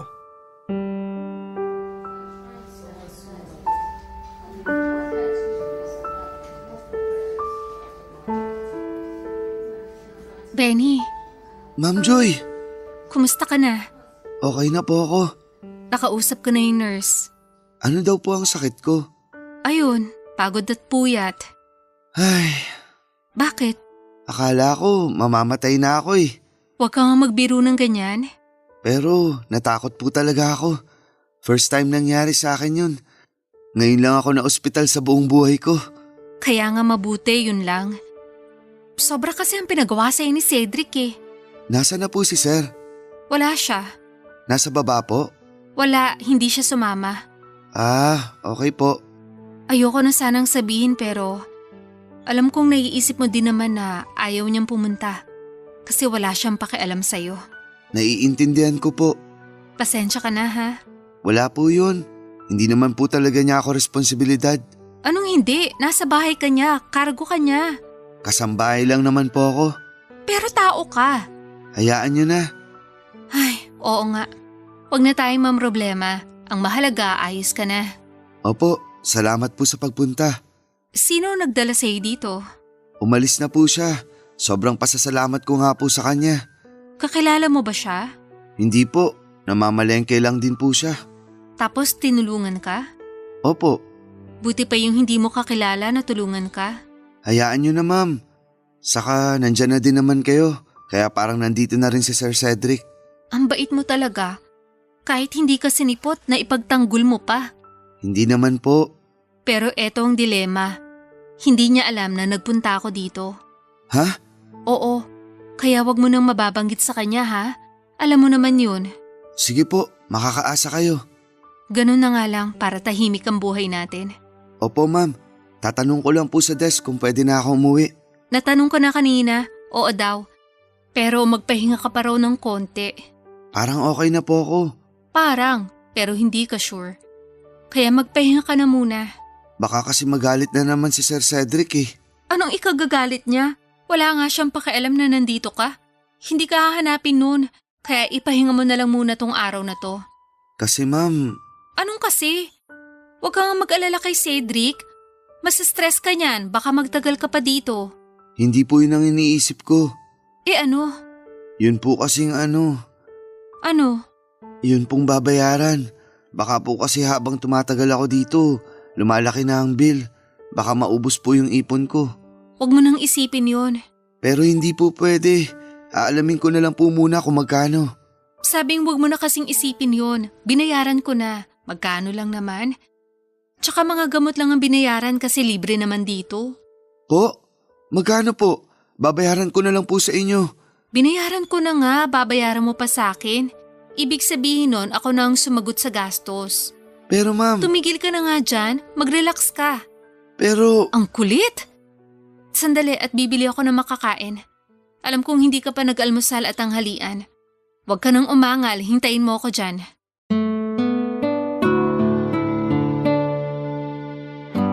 Papadudot hiyang-hiya ako kay Ma'am Joy. Napakabait niya talaga. Kumain kami doon sa ospital at hindi naman maselan si Ma'am Joy. Matapos naming kumain ay nagpahinga na lamang ako ng konti at saka nagyaya. Ayaw pa sana ni Ma'am Joy pero sinabi ko na okay na talaga ako. Sa totoo lang ay iniisip ko ba din talaga si Sir Cedric. Ang tagal ko nang wala sa bahay, baka magalit na naman siya at palayasin ako. Pumayag na si Ma'am Joy na umuwi ako at sinabi niya na ihahatid niya na lamang ako pauwi pero ibababa niya ako sa isang kanto ang layo sa bahay ni Sir Cedric para daw hindi kami makita.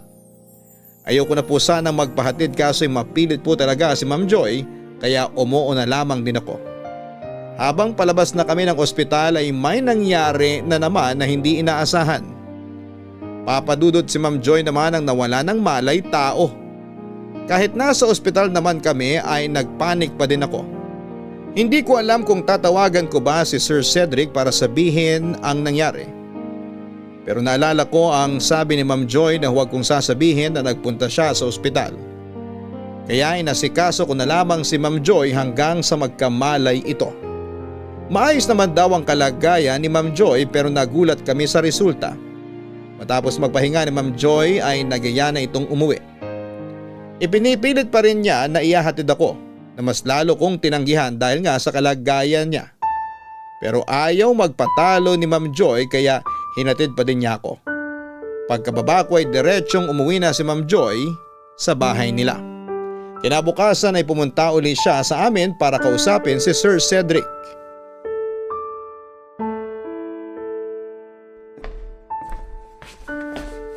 Oh, Benny, good morning sir. buhay ka pa? Akala ko namatay ka na eh. Gusto niyo po ng kape? Sagutin mo nga itong tanong ko. Paano ka nakaligtas sa kamatayan? Paanong buhay ka pa? Pagod at puyat lang daw po sir ang dahilan ng pagkahilo ko. Ah, ganon. So ngayon pinariringgan mo ako. Hindi po sir, sinasabi ko lang po. Ba't kailangan mo sabihin yun?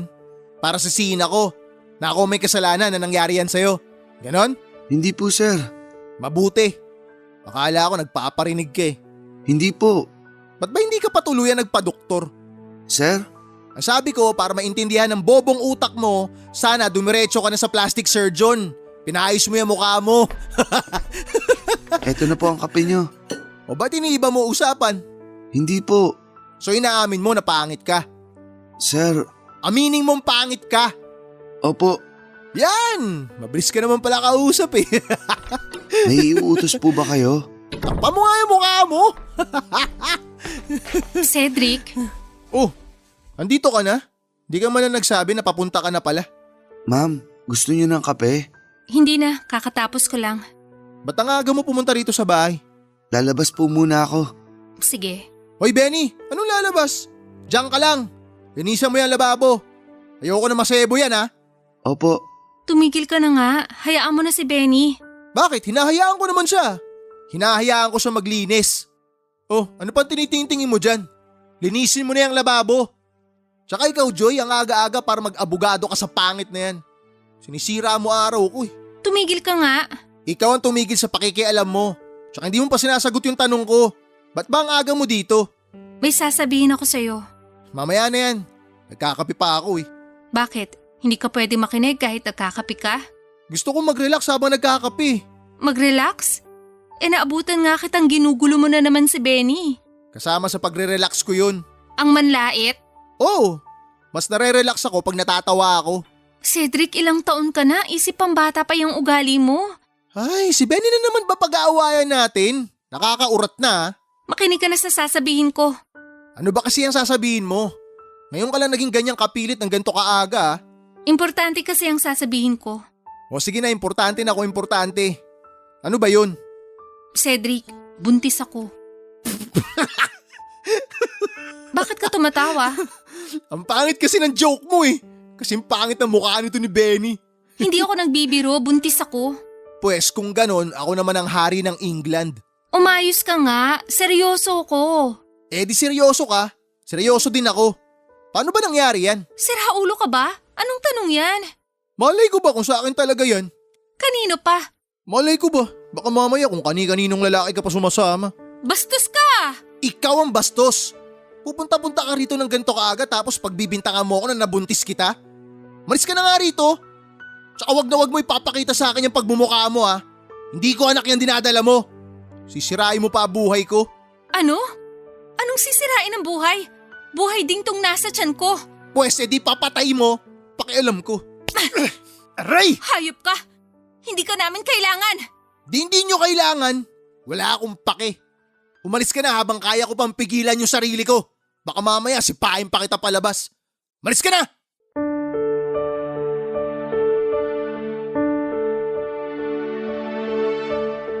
Papadudot nandun ako sa lugar kung saan nangyari ang pagtatakwil ni Sir Cedric kay Ma'am Joy at sa anak nila. Hindi na ako nabigla sa sinabi ni Ma'am Joy kasi nandun ako sa ospital noong sabihin ng doktor ang dahilan ng pagkakahimatay niya dahil sa buntis siya. Masaya pa naman si Ma'am Joy noong sabihin sa kanya na buntis siya. Tapos ay hindi pala sila tatanggapin ni Sir Cedric. Galit na papasok sa kwarto niya si Sir Cedric kaya ako ay tatakbo palabas para habulin si Ma'am Joy. Sa labas ay naabutan ko si Ma'am Joy na papasok sa kotse ng kaibigan niya. Sinamahan pala siya kasi sa ugali ni Sir Cedric ay may duda na ang kaibigan niya na mangyayari ang pagtatakwil at hindi nga siya nagkamali. Susugurin pa sana ng kaibigan ni Ma'am Joy si Sir pero pinigil na lamang siya ni Ma'am Joy. Awang-awa ako kay Ma'am Joy kaya kinausap ko siya para man lang kahit papaano ay mapakalma ko siya.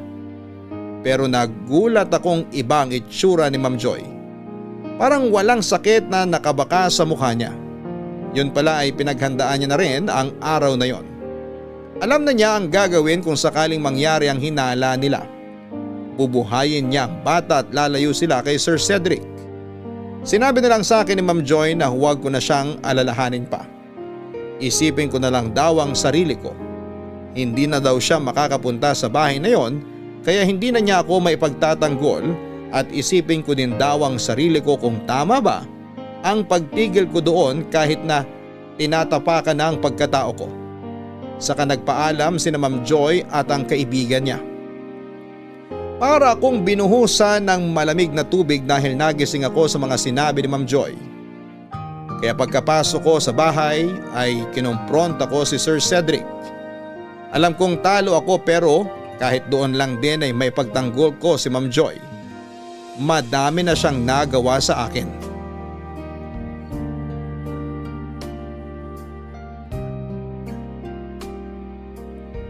Papadudot, ewan kung anong tapang ang sumanib sa akin at pinagsabihan ko si Sir Cedric sa maling ginawa niya kay Ma'am Joy.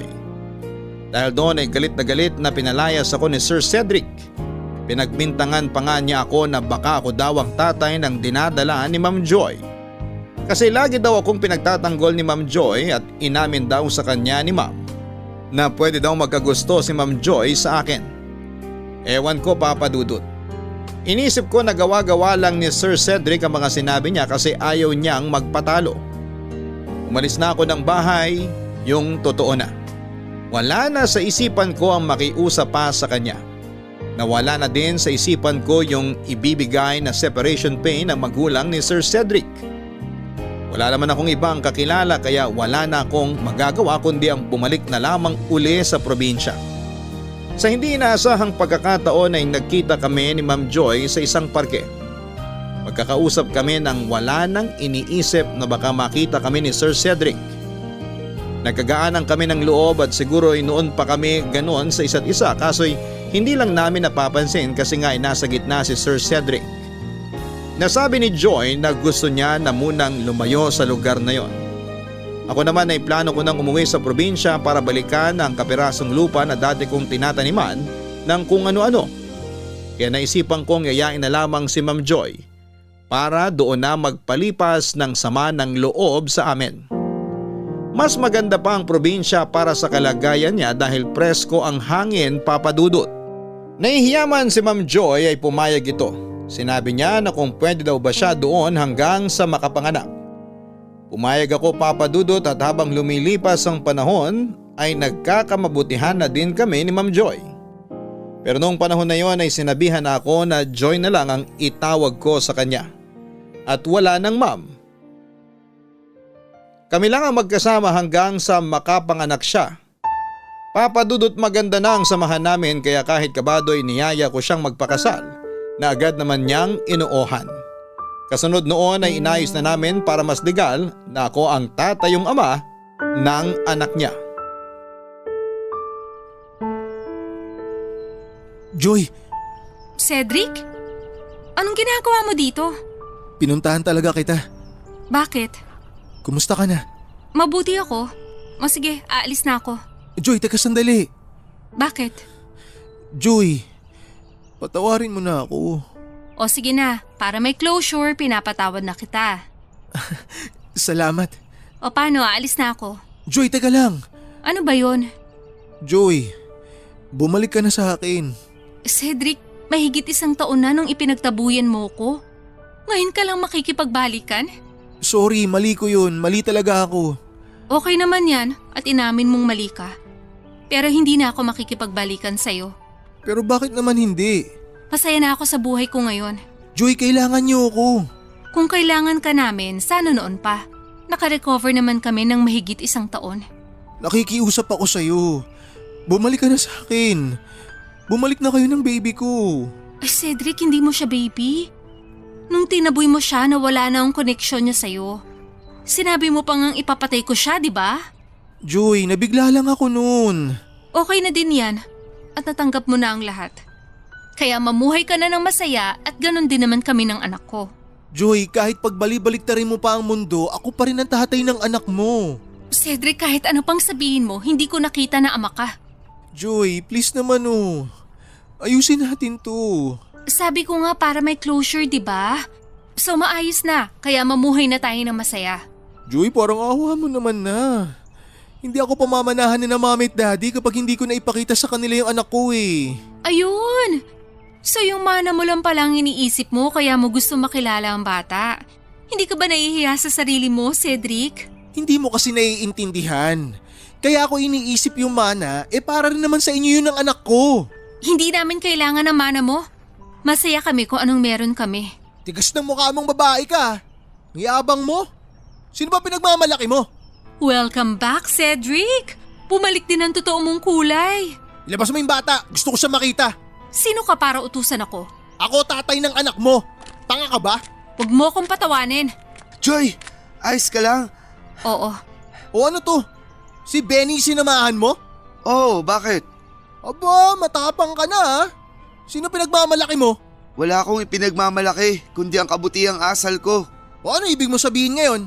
Sinasabi mo bang masama ang asal ko? Kailangan pa bang sabihin yon? Tara na, mahal. Mahal? Hindi ka ba nandidiri? Actually, nandidiri ako. Nakita mo na, Benny? Kaya nga ako nagyayaya na umalis eh. Kasi kanina pa ako diring-diri sa'yo. Wow, bilib na ako sa kapal ng mukha mo, Joy. Baka nakakalimutan yung dalawa. Nakaya ko kayong bilhin. Ha? Bilhin ng alin? Anong yaman ang pinagyayabang mo? Hindi ba tinanggalan ka nga ng mana? Teka nga, paano ka ba naging ganyang kabastos? Tinuruan ka ba na maging bastos nitong pangit na to? Kung bastos ako, ano ka pa? Tumigil ka na nga sa kakadada mo. Halika na, sumama ka sa akin. Asa na yung bata? Wala kang isasama. Wala ka din namang kasama ngayon. Kaya mabuting ikaw na rin ang magbitbit sa sarili mo paalis. Ang yabang nyo talagang dalawa. Marunong lang kaming lumibel sa kausap namin. Anjojologs yung magsalita, tanga. Hindi ka naman ganyan dati, Joy ah. Pues salamat at naituro mo sa akin ang pagiging jologs. Tumigil ka na, nabubwisit na ako sa'yo. Mas lalo kami sa'yo, kaya umalis ka na at huwag nang babalik. Ah, mayabang ka ha? Subukan mong saktan si Joy. Eh di ikaw sasaktan ko. Ano? Ano? Ano? Kala mo kaya mo ko? Kala mo kaya mo ko?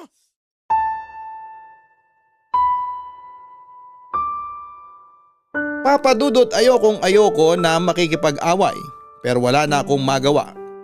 Siya po ang nauna at isa pa ay sasaktan niya si Joy kaya kailangan kong kumilos. Mabuti na lang at madami ang nakakita sa nangyari at naawat kaming dalawa. Mas swerte pa din si Cedric kasi hindi niya katulad ang mga taga-lugar namin. Kung sa iba lang ay kinuyog na siya bilang dayo na nanggugulo sa lugar namin. Pero hindi siya kilante, itinulak pa niya ang mga umaawat sa kanya. Dahil sa pagbabanta ni Cedric ay ipinablatter namin siya kaya hindi siya pwedeng lumapit sa amin. Dahil doon ay nanahimik uli si Cedric at may takot naman pala siya. Kaya 1 taon namin siyang hindi naramdaman. 1 taon na tahimik. Pero nagpalamig lang pala si Cedric at hindi pala sumusuko. Gusto pa din niyang makuha ang bata para lang sa mana niya. Kaya nung malamig na ang sitwasyon niya ay bumalik ulit siya sa lugar namin. Papa Dudut, walang pagbabago si Cedric. Siya pa din. Para siyang stalker at wala naman siyang kinuhang private investigator, kundi siya lang na matagal-tagal na din pala kaming ini-stalk. Pupuntahan niya kami sa lugar kung saan namin hilig mamasyal tuwing araw ng linggo. Joy! Cedric, ano na naman bang kailangan mo? Huwag kang lalapit sa amin. Nakablatter ka. Wala akong gagawing masama. Nandito ako para makipag-usap lang. Ano pa bang pag-uusapan, Cedric? Nasabi ko na lahat ng huling usap natin. Nung nanakit ka na naman. Joy, patawarin niyo ako. Benny, sorry. Pinapatawad ka na namin. Pero patahimikin mo na kami.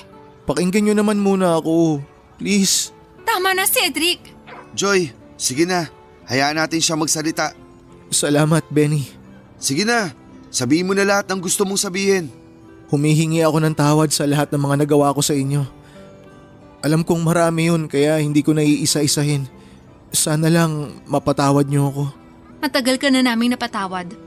Ang hiling na lang namin ay yung tama na sana ang panggugulo mo. Hindi na. Hindi na ako manggugulo. Pangako. Tinatanggap namin ang paghingi mo ng tawad. Salamat. Maraming salamat. Sana totoong tapos na to, ha? May isa na lang sana akong hiling. Ano yun? Gusto ko sanang makita yung anak ko. Ha? Hindi. Joy, ipakita mo na. Karapatan niya yun. Benny, maraming salamat. Sandali, kukunin ko siya. Kasama ng mga pinsan niya at ng mga tiyahin ko. Nag-ikot sila. Pero nandyan lang yun. Malaki na siguro yung bata, ano? Mahigit 1 taon na siya. Ayun na ba siya? Yung karga ni Joy? Oo, siya na nga. Ang laki na nga ng anak ko. Cedric, pasensya na ha kung hindi ko siya ipapahawak sa'yo. Okay lang, Joy. Naiintindihan ko. Hello, baby. Hello, junior ko. Junior nga siya. Pero Benny Junior. Ano? Boba ka ba? Bakit kay Benny mo pinangalan yung anak ko? Joy, dali mo na muna si Junjun sa mga tita. Hoy, Joy! Huwag mo ilalayo yung anak ko sa akin! Nakita mo ba yung ginawa mo sa bata? Takot na takot. Paano di ako sisigaw? Eh bakit sa inyo ipinangalan yung anak ko? Pwede ka namang magtanong ng maayos, bakit kailangan mong sumigaw? Hoy, wag niyo akong ginagagong dalawa ha! Ano bang problema mo? Bakit ba ganyan ang ugali mo? Mababait naman ang magulang mo. Huwag mo idama yung mga magulang ko dito! Wala silang pakialam dito! Gusto ko lang sabihin sa'yo na nung pinalayas mo ako sa bahay mo, kinausap ako ng mga magulang mo. Ibinigay nila sa akin yung ipinangako nilang separation pay at sinobraan pa nila. Yun ang pinanggastos ko para makapag-exam ako. Utang na loob ko rin sa magulang mo kung bakit ako CPA ngayon. Pati mga magulang ko inuto mo?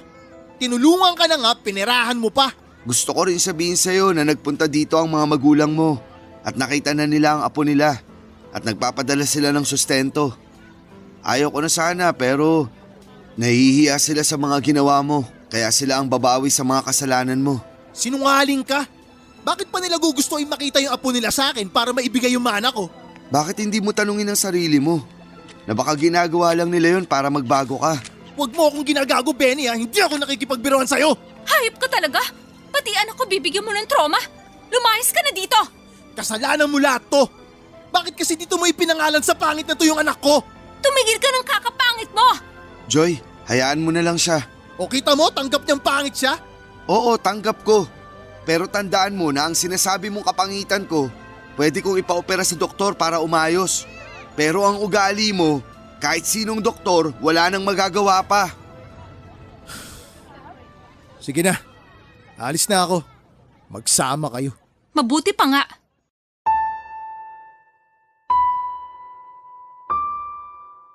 Papadudot, hindi na nga nang gulo si Cedric mula noon.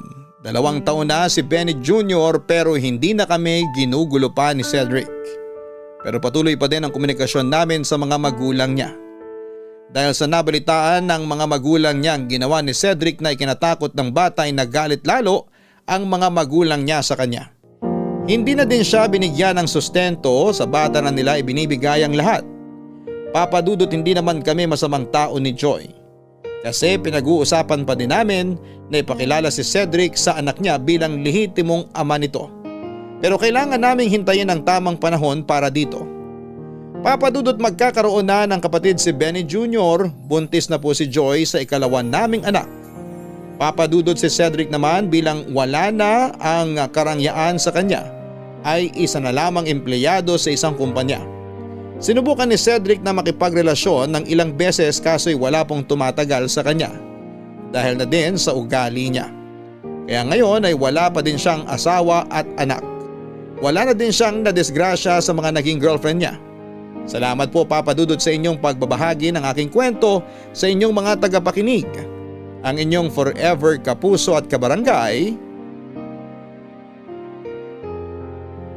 Benny. May kabutihang hindi nang hihingi ng kapalit. Kadalasan ay ang panahon ang gumagawa ng paraan para maibalik ang kabutihang ating ginawa. Ang pagtatakwil kailanman ay hindi nagbibigay ng magandang katapusan kanino man. Subalit ang pagtanggap at pag-ako sa isang responsibilidad na hindi naman sa atin ay isang bagay na karapat-dapat lang nagantihan ng kabutihan ng darating na panahon. Ako po ang inyong si Papadudot. Hanggang sa muli, maraming salamat po sa inyong lahat. Sabay-sabay nating pakinggan ang iyong kwento ng pag-ibig, buhay at pag-asa. Ipadala lang sa barangaylovestories@yahoo.com. Nagustuhan ng iyong napakinggan? Ituloy yan via live stream sa www.gmanetwork.com/radio. Ang mga kwento ng pag-ibig, kwento ng buhay at kwento ng pag-asa dito sa Barangay Love Stories. Love Stories.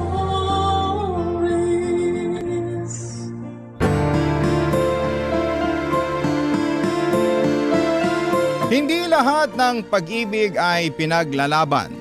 Kaya dapat ay marunong tayong magpahalaga sa ating sarili upang alam din natin kung kailan tayo bibitaw. Ikaw, kabarangay, may pag-ibig ka na bang sinukuan? Dear Papadudot, sabi ng mama ko ay hindi raw kasalanan ng isang tao ang magmahal.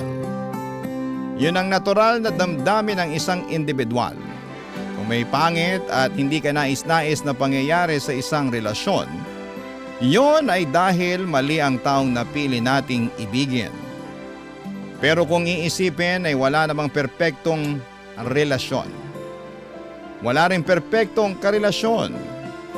Kaya nga mahalaga na pagsikapan ng bawat isa na maging mabuti at makipagkompromiso upang hindi masira ang isang pagsasama, Papa Dudut. Bago ko ipagpatuloy ang pagbabahagi ng aking istorya ay gusto ko munang bumati ng isang maganda at mapagpalang tanghali sa mga kabarangay natin.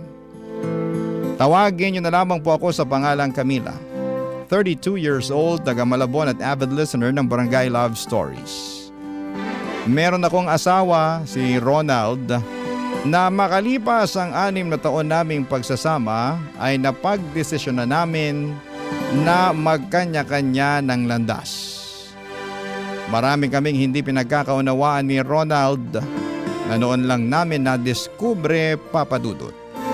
At kahit may anak na kami ay hindi noon na isalba ang iniingatan naming pagsasama, Papa Dudut.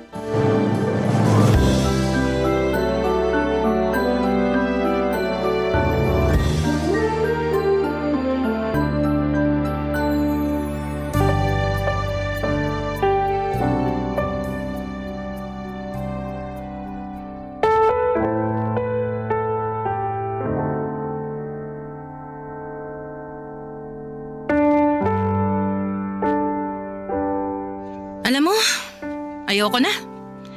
Pagod na akong intindihin ka. Mantakin mo, inaasikaso ko na yung anak natin, pero pati ba naman ikaw, kailangan ko ring asikasuhin? Ba malamang, asawa mo ako. Sinong gusto mong asikasuhin? Yung magtutubig dun sa kanto? Baka naman yung kumikindat-kindat na mekaniko sa'yo pag dumaraan ka doon sa may talyer. Ano? Sabihin mo sila gusto mong asikasuhin? Kaya pa naireklamo mo pagdating sa akin? Ba sira ulo ka talaga, no?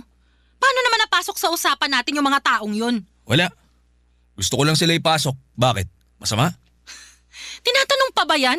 Siyempre masama, dahil wala namang kinalaman yung mga taong binanggit mo sa away natin. Ikaw talaga, no? Habang tumatagal, palala ka na ng palala. Hindi ko na kinakaya yung pagiging isip bata mo, Ronald. At ikaw naman habang tumatagal, palala rin ng palala yung pagiging taklesa mo. Siguro nga tama ka lang Lagi naman akong tama ah. At ikaw, malapit ka ng tamaan sa akin. Oo na! At ayoko naman mangyari pa yun dahil... Nako! Sige, ano? Ha? Sige, sabihin mo! Alam mo, hindi ako namimisikal. Pero baka kukunyatan kita sa kadaldalan mo eh. Sige, gawin mo at na may kalagyan ka sa likod ng mga reha sa presinto. Ay nako, lintik na buhay to.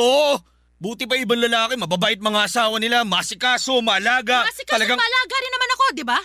Kaya lang, inabuso mo. Anong inabuso pinagsasasabi mo? Totoo naman ah. Kung umasta ka, akala mo yata nakahanap ka na ng instant katulong dito sa bahay natin. Hoy, for your information, asawa mo ako at hindi mo lang basta utusan. Kung umasta ka, dahin mo pa yung anak natin. Bakit? Toddler ka ba? Gusto mong asikasuhin ka? Alagaan ka? Eh ang hiling ko lang naman ay magkusa ka. Pag day off mo, tulungan mo ako sa mga gawaing bahay. Kaso hindi eh. Panay ka tunganga, panay ka cellphone, o di kaya panonood ng TV. Kung minsan, lumalabas ka pa para makipag-inuman dyan sa mga barkada mo. Sana all na lang talaga, no? Hoy, para sa kaalaman mo, paraan ko yun para makapag-relax. Buti sana kung nagbabakasyon ako buong linggo. Subsub kaya ako sa trabaho. Bakit ikaw lang ba? Ako rin naman subsub sa trabaho ah. Di nga lang opisina pero sa mga gawaing bahay tsaka sa pag-aalaga sa inyo ng anak mo. Eh ikaw, buti ka pa nga eh. May sweldo ka tuwing kinsenas at katapusan. May 13th month pay ka pa tsaka bonus. Eh paano naman kami mga nanay? Wala! Dami mo talagang talak ano? Humihinga ka pa ba? Sira ulo ka talaga! Siraulo na ko siraulo. Buti pa maghiwalay na tayo. Talaga? Sige! Ano pang hinihintay mo? Pasko? Bagong taon? Aba, magbalot-balot ka na ng mga damit at gamit mo dyan ha. Simulan mo nang lumaya sa pamamahay natin. Ayoko na makita yung pagmumukha mo mamayang hapon. Simula sa araw na to, hiwalay na tayo! Papa Dudut, nag-co-parenting na lamang kami ni Ronald at sa abot ng makakaya namin ay sinisigurado naming present kami sa buhay ng aming anak. Bagaman at aaminin ko na mahirap magpakananay at tatay ay ginawa ko pa rin ang makakaya ko upang itaguyod ang anak namin. Bago ko nakilala si Ronald ay nagtatrabaho na ako sa opisina. Kaya noong naghiwalay kami ay nagbalik ulit ako sa dati kong pinagtatrabahuhan. Kasabay po noon ay umuwi kami sa bahay ng parents ko mula sa inuupahan naming apartment. Nagbolontaryo kasi silang tignan at alagaan ng aming anak habang nagtatrabaho ako. Kaya naman malaki ang pasasalamat ko sa aking mga magulang. Masasabi ko na sa loob ng 1 taon ay naging abala ako sa trabaho at pag-aalaga sa aming anak, Papa Dudut.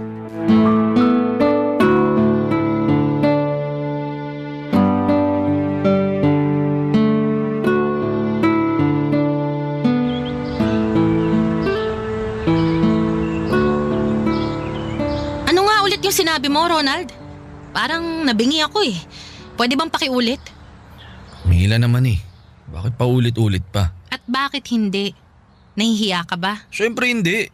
Wala naman nakakaya dun sa sinabi ko eh. Kaya nga ulitin mo para marinig ko ng malinaw. Gusto mo lang talagang marinig ng mga magulang mo para mapahiya ako, no? Ha? Saan naman ang galing yan? Eh ikaw nang may sabi na wala namang nakakahiya dun sa sinabi mo. Na hindi ko lang masyadong narinig, kaya pakiulit. Dali! Bihira ka? 1 taon tayong di nagkita pero parang wala nagbago sa'yo ha. Bakit? Ano bang klaseng pagbabagong gusto mo? Yan, yung ugali mo. Oh, eh anong problema sa ugali ko? Ha? Inaano ba kita? Sabi ko lang naman ulitin mo yung sinabi mo. Ang simple-simple ng usapan natin. Tapos pinapakomplikado mo. Oo na. Ulitin ko na pero huling beses na to ha. Makinig ka sana mabuti para isang sabihan na lang. Ayoko nang paulit-ulit. Ano ba kasi yun? Ang dami mong satsat. Ikaw yata talaga yung taklesa sa atin eh. Sinisisi mo pa ako. Naku. Ba't kasi kailangan pang gawin to? Pwede naman na hindi na lang eh. Hiwalay naman na tayo. Oo. Pero dahil nga nanay ka pa rin ng anak natin at nire-respeto pa rin kita. Wow. Mas... Pwede ba? Patapusin mo na muna ako. Sabat ka ng sabat eh. Parang... Ano? Sige, sabihin mo. Isip bata. 'Di ba? Ako'y sinasabihan mo niya noon. Wag mo sabihin nagkapalit na tayo ngayon. Excuse me, ikaw pa rin yun. Sa'yo pa ring ang corona, no? Huwag mo nang ipasa sa akin. Camila naman eh. Wala tayong mapapala nito pag ganito yung takbo ng usapan natin eh. Pwede bang magpaka-mature na tao na tayo? Hindi yung ganito na daig pa natin yung mga paslit kung mag-asaran? Ano nga kasi ulit yung sinabi mo? Dali na, para matapos na tong usapan na to. Meron kasi akong may babae ako nagugustuhan sa opisina namin. Oh, tapos? Ito lang naman yun. Mga 2 buwan na nakakalipas. Wala, sobrang gustong-gusto ko na siya eh. Umamin na ako ng nararamdaman ko sa kanya. Ngayon, ang sabi niya sa akin, gusto niya, ligawan ko raw siya kaya yun sana yung plano kong gawin. Oh, bakit kailangan mo pang sabihin yan sa akin? Kasi nga, gusto kong hingin yung basbas mo. Basbas ko na payagan kang manligaw ng iba? Oo nga, kasi sa papel, mag-asawa pa rin tayo. Oo nga, pero hindi na tayo nagsasama, di ba? Ibig sabihin, hiwalay na tayo. Mas mapapanatag akong alam mo kaya sinabi ko. Tsaka baka magtaka ka pag nakita mo ako may kasamang ibang babae. Swerte mo naman. Wala na kaya akong pakialam sa'yo. Yan, mabuti, nagkakalinawan. Malinaw pa sa sikat ng araw. Bahala ka na sa buhay mo. Gawin mo ang gusto mong gawin. Manligaw ka, magjowa ka, mag-asawa ka ulit kung pwede. Good luck na lang. Pero wag na wag mong kakalimutan yung sustento ng anak natin. Siyempre, oo naman. Prioridad ko pa rin yung bagay na yan. Dapat lang kung ayaw mo kung makaaway.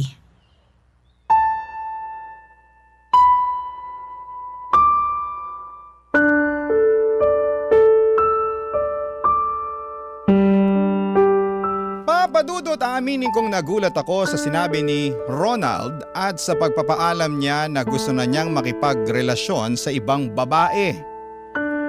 Ako nga ay never kong naisip na maghanap ng iba samantalang siya yun talaga ang kanyang priority.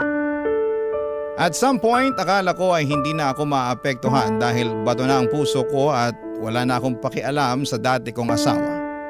Ngunit iniisip ko pa lamang na meron ng ibang babae na umaaligid sa kanya ay naaalibad-bara na ako. Sa kabilang banda alam ko na wala na akong karapatang maramdaman ang mga bagay na yon. Hiwalay na kami ni Ronald at paulit-ulit kong pinapaalala sa sarili ko na ako ang nakipaghiwalay. Nawala na ako ng tinik sa lalamunan at ayaw ko nang pumulot pa ng bato na ipupukpok ko lamang sa aking ulo. Kaya nga hinayaan ko na lamang si Ronald sa gusto niyang mangyari. Basta lang huwag niyang kalimutan na magsustento sa aming mga anak, Papa Dudut.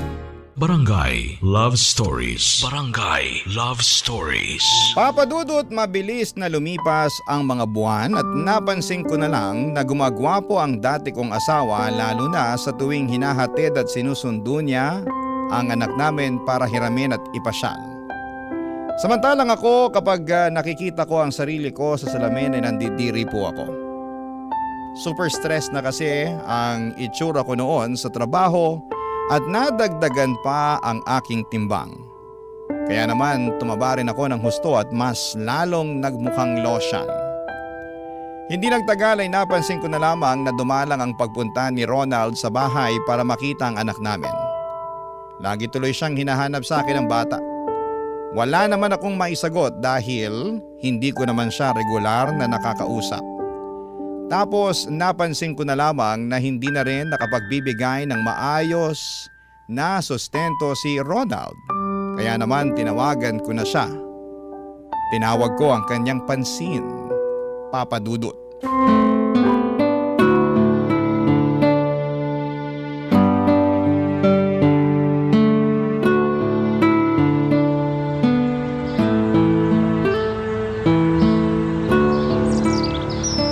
Aba, Ronald! Baka naman nagkakalimutan na tayo, ha? Kung oo, pues, ipapaalala ko lang sa'yo na 2 buwan nang kulang ang sustento mo sa anak natin. Salagay, ako nang ako tatapal nun? Meron din naman akong ibang pinagkakagastusan. Pasensya ka na, Camila. Ano kasi, may pinagkagastusan din kasi ako. Medyo biglaan, kaya yun, naapektuhan yung sustento ko sa anak natin. Hulaan ko. Yung babae mo yan, no? Oo, hindi. Hindi. Naman. Ang isda na huhuli sa sariling bibig. Oo na, aminin ko na. Nagbakasyon kasi kami ng girlfriend ko sa Boracay. Pangarap niya kasi makapunta ron, kaya tinupad ko lang. Ayun, napagastos ako ng konti. Kaya Wala akong pakialam kahit sa Mars pa kayo pumunta o kung saang lupalo pa ng daigdig kayo makarating, Ronald. Ang linaw ng usapan natin nung nagpaalam ka sa akin na manliligaw ng ibang babae, di ba? Pumayag ako kasi wag kang magsalita, hindi pa ako tapos. Sorry. Intik kang kapal na mukha mong humarap sa akin ngayon tapos magdadahilan ka ng ganyang bagay. Sa anong magagawa ko kung yun naman talagang totoo? Di ba? Pinakaayaw mo sa lahat yung nagsisinungaling? Aba, sa lagay gusto mo pa yatang ako magpasalamat sa'yo sa pinagsasabi mong rason kung bakit kulang-kulang yung sustento mo sa anak natin? Ronald, ayos ka rin talaga, no? Huwag ka namang magalit. Nakikiusap na nga lang ako. Nag-uusap lang naman tayo, ha? Sinong hindi magagalit? Sige nga. Babawi na lang ako sa anak natin. Bumawi ka talaga. Dahil lagi kanyang hinahanap sa akin. Wala naman akong masagot dahil hindi ko naman alam kung saan ka hahagilapin. Sabihin mo nga sa akin, di kaya sinasabihan ka ng girlfriend mo na wag magsustento sa anak natin? Nabawasan mo yung binibigay mo para mapunta sa luho niya? Ano? Sabihin mo, tama ako, no? Oo, wag ka naman magsalita ng ganyan. At bakit hindi? Sa karapatan ko naman yun bilang nanay ng anak natin, ah. Hindi naman ganun kasamang tao si Princess. Oo, Princess naman palang pangalan. Mabait yun. Naiintindihan niyang may responsibilidad ako sa anak natin. Sa katunayan, sa pangayong nagsasabi sa akin na bumawi dahil nga naging abala ako sa ibang bagay nito nakalipas ng mga buwan, eh. Anong ibang bagay pinagsasabi mo? Sa princess na yun ka naging abala, nakalimutan mo na ba? Antakin mo yun? Pinagpalit mo sa iba yung anak natin? Sobra ka naman. Sobra na kung sobra pero hindi mo ako masisisi kung yun ang nararamdaman ko. Sa'yo nang pinapakita mo magagawa ko ba? Basta, babawi ako sa anak natin kaya sana wag ka namang galaiti dyan. Wag kang puro salita. Gawin mo kung ayaw mong ihabla kita sa pagiging pabaya at irresponsableng ama. Papa Dudut, ang totoo ay nagsiselos ako sa bagong karelasyon ni Ronald. Lalo na at nakikita ko kung paano siya pinapriority ng dati kong asawa. At kahit na pumayag ako noon na maghanap siya ng iba ay masakit pa rin sa kalooban ko na mas ginusto niyo pa rin na makipagrelasyon sa ibang babae kaysa ngayusin ang kasal namin. Oo, sinabi ko na wala na akong pakialam kay Ronald, pero hindi pa rin naman tumigil ang puso ko na mahalin siya. At kahit na hindi na kami nagsasama, ay may kapiraso pa rin siyang bahagi sa puso ko. At ang anak na lang namin ang nakikita kong daan para mapanatili pa rin ang ugnayan namin ni Ronald sa isa't isa. Kaya naman binawasan ko ang pagiging bitsesa sa kanya. Basta hindi niya napapabayaan ang sustento sa anak namin, sinusuklian ko siya ng maayos na salita. Magandang pakikitungo at pag-aasikaso, lalo na kapag dumadalaw siya sa bahay namin. Bukod doon ay nagsimula na rin ako mag-ayos ng sarili, nagpaganda ako para mapansin ako ni Ronald. Nagsimula na rin akong pumunta sa opisina ng dati kong asawa para hatiran siya ng mga luto ko. Kaya lang isang araw ay merong nangyari, Papa Dudut.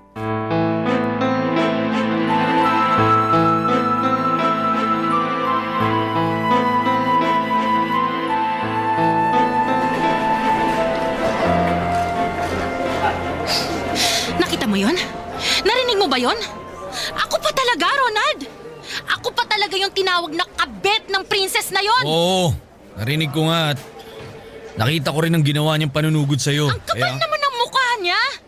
Baka nakakalimutan niya ha, mag-asawa pa rin tayo. Oo, hiwalay na tayo pero may bisa pa rin ang kasal natin. Kaya wag siyang umasta na akala mo nakuha ka niya na sa amin ang anak natin. Pinagsabihan ko na siya. Pinakalma kaya sana ikaw naman ang kumalma. Medyo nakakahiya na kasi. Nagtitinginan na tayo ng mga tao. Sigurado magiging laman na naman tayo ng chismis dito. Wala akong pakialam kahit na maging headline pa tayo sa dyaryo. Ang gusto ko ay ipamukha mo sa babae mo kung saan siya dapat lumugar. Camila, please. Huminahon ka. Huwag ka na magsisigaw kasi takaw atensyon eh. Pinagtitinginan na tayo oh. Tsaka trabaho ko to. Opisina namin to. Ano na lang ang magiging reputasyon ko pagkatapos ng gulong to? Baka wala na akong mukhang iharap niyan sa mga tao rito.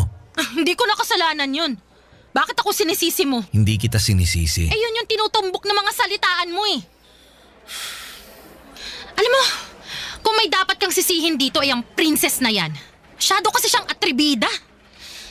Asa na ba yun para maturuan ko pa ng Please leksyon? lang, Ha? Camila, wag na. Ano ba kasing ginagawa mo rito? Bakit ka pumunta rito sa opisina namin? Bakit? Masama bang puntahan ng dati kong asawa para dalhan ng pananghalian? Ayan no, pinagluto kita ng mga paborito mong ulam. 2 klase yan. At marami rin ang kanin na nilagay ko dyan para hindi ka mabitin. Binilhan na nga rin kita ng paborito mong kape sa coffee shop na palagi mong pinupuntahan pag nagde-date tayo eh. Alam ko, namimiss mo na yan kasi hindi naman alam ng babae mo yung paborito mong kape. Acidic ka mo siya, di ba? Kawawa naman.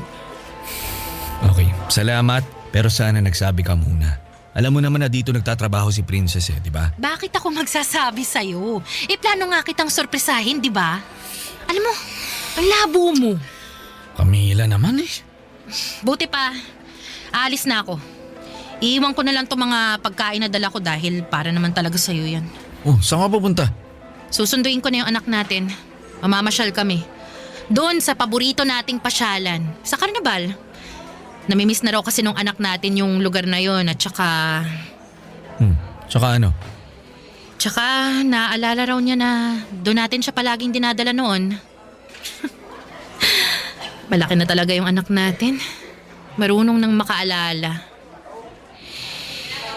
Sige, alis na ako. At pakisabi nga dyan sa princess na yan na hindi akong kabit dito kundi siya. Masyado siyang etyoserang palaka. Sige na, bye. Papadudot nakangisi akong umalis sa opisina ni na Ronald at kahit na masakit ng kaunti ang anit ko dahil sa sabunot ng etyoserang palaka na princess na yon, ay pakiramdam ko ay nagtagumpay ako sa plano ko na akiting muli ang aking asawa. Kitang-kita ko sa mga mata ni Ronald na nagsisisi na siyang nakipagrelasyon sa babaeng yon. Hinayaan ko na lamang siya na maramdaman ang bagay na yon dahil dapat lang naman talaga. Masyado kasi siyang maharot at imbes na ayusin ang pamilya namin ay mas inuna niya pang makipagrelasyon sa iba. Plano ko sanang sampahan ng reklamong physical injury si Princess pero hindi ko na namang tinuloy dahil makakaabala pa yon sa aking trabaho. Makalipas ang ilang araw ay binalita sa akin ni Ronald na nagkausap na sila at tiniyak niya na hindi na ulit ako masasaktan ng babaeng yon. Humingi ulit ng pasensya at dispensa sa akin ang dati kong asawa dahil sa ginawa ng iskandalosa niyang kasintahan. Siyempre nakita at naramdaman ko ang sinseridad sa bawat salita niya. Kaya naman, agad ko rin siyang pinatawad sa mga nagawa niyang pagkukulang at kasalanan sa amin ng anak niya, Papa Dudut. Barangay Love Stories. Barangay Love Stories. Papadudot ng dumalas ang away ni na Ronald at Princess ay sa bahay namin pinipiling tumuloy ng dati kong asawa. Tutol ang mga magulang ko sa pakikipagbalikan ko sa kanya pero sinabi ko sa kanila na wala na akong balak na gawin pa yon. Pero nagkamali ako dahil sa ilang gabi ng muli naming pagsasama ni Ronald ay tila ba nagkaintindihan kamit na numbalik ang masasaya naming alaala noong araw. Pati na rin ang aming pamilya, Papa Dudut. Inasikaso at pinagluluto ko siya ng mga paborito niyang pagkain. Kapag nasa bahay si Ronald ay umaakto kaming mag-asawa at meron na ring nangyayari sa amin. Para sa akin ay ako pa rin naman ang legal na asawa at sa batas ng tao at kasal pa rin kami ni Ronald. Doon ko ipinagtapat na nagugustuhan ko ulit siya. Nakumpirma ko na pareho lang pala kami ng nararamdaman. Humingi siya sa akin ng pagkakataon para ayusin ang pamilya namin. At ibinigay ko naman yon sa kanya ng walang pasubali. Umasa ako na makikipaghiwalay na siya kay Princess. Pero hindi yon naging madali kesyo. Nang mga panahong yon ay may binubuo silang negosyo. At malaki na raw ang perang na ilalabas niya, Papa Dudut.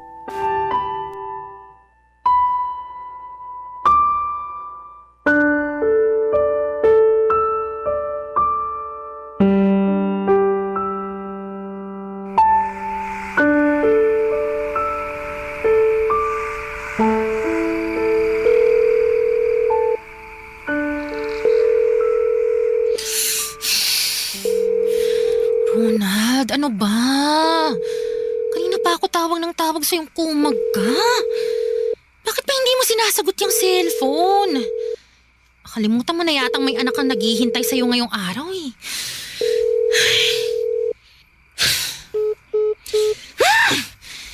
Isang tawag na lang. Tapos tama na.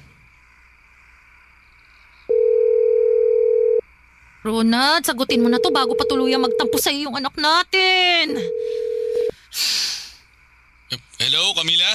Ay, sa wakas sinagot mo na rin, Ronald! Camila, pasensya na. Pwede ba? Diretsuhin mo na lang ako. Ano, makakapunta ka pa ba rito sa bahay natin o hindi na? Kasi mukhang malabo na rin naman. Kasi gabi na. Pero nagbabakasakali pa rin ako. Para sa kaalaman mo, no, gising pa yung anak natin. At andun lang siya sa sala, kasama ang lolo't lola niya, dahil kanina ka pa niya hinihintay. Diba nangako ka sa kanya na tuturuan mo siyang mag-basketball tsaka magbisikleta ngayong araw? Oh, ano nangyari dun sa pangako mo? Yun na nga eh. Mukhang di na ako makakapunta ngayon dyan kaya pakisabi na lang sa anak natin, pasensya na. Ronald naman! Ano ba magagawa ng pasensya mo? Sigurado magtatampo sa'yo yung anak natin. Ipaliwanag mo na lang, sabihin mo babawi na lang ako sa kanya. Babawi. Puro ka na lang babawi. Ginagawa yon, hindi sinasabi. Ginagawa ko naman talaga, di ba? Ikaw lang yung walang bilib sa akin eh. Magkamali lang ako ng minsan pinamumukha mo na sa akin na malaki ang pagkukulang ko dyan sa anak natin. Di naman ganun dapat, Camila. Tsaka may rason naman ako kaya hindi ako nakapunta ngayon dyan. Tsaka kaya hindi ko rin agad nasagot yung tawag mo. Oh, sige. Sabihin mo, ano yung rason mo, Aber? Si Si Princess. Sinasabi ko na nga ba eh. May kinalaman na naman yung babaeng yan. Oo, pero kasi kailangan niya nga talaga ako. Ha? At bakit? Ano nangyari sa kanya? Tumawag sa akin yung mama niya. Sinugod daw nila si Princess sa ospital dahil mataas ang lagnat. Dehydrated din siya. At hanggang ngayon hindi pa rin nagigising. Kaya nga hindi ako makaalis dito eh. Ayoko naman siyang iwan. Pasensya ka na, sorry. Sorry kung inuna ko siya kaysa sa anak natin. Pero hindi naman ibig sabihin nun eh, hindi ko na mahal ang anak natin. Oy, ano palang ibig sabihin nun? Halata naman kung sino ang pinili mo, di ba? Kung sinong mas mahalaga sa'yo. Yun nga lang, kamalas-malasan, hindi yun yung anak natin. Emergency naman kasi yun nangyari. Tsaka baka nakakalimutan mo, girlfriend ko pa rin si Princess. Wow ha. Salamat sa pagpapaalala. Camila, pasensya ka na talaga. Ha? Buti pa. Sige na, buti pa ibababa ko na tong tawag. Mag-usap na lang tayo bukas kasi hinahanap na ako ng parents ni Princess eh. Mukhang baka nagising na siya. Salamat sa Diyos. Sandali lang. Huwag mo kong baba ng tawag. Nag-uusap pa nga tayo eh. Ronald! Bye. Lintik talagang babae yun. Masyadong mapapel. Ito namang si Ronald na to. Masyadong uto-uto. Ay, nako. Bagay nga sila. Papadudot, wala na ako nagawa matapos akong babaan ng tawag ni Ronald. Napakagat na lamang ako sa aking pang-ibabang labi upang pigilang maiyak. Pakiramdam ko kasi ay mas pinili niya si Princess kesa sa amin ang anak niya.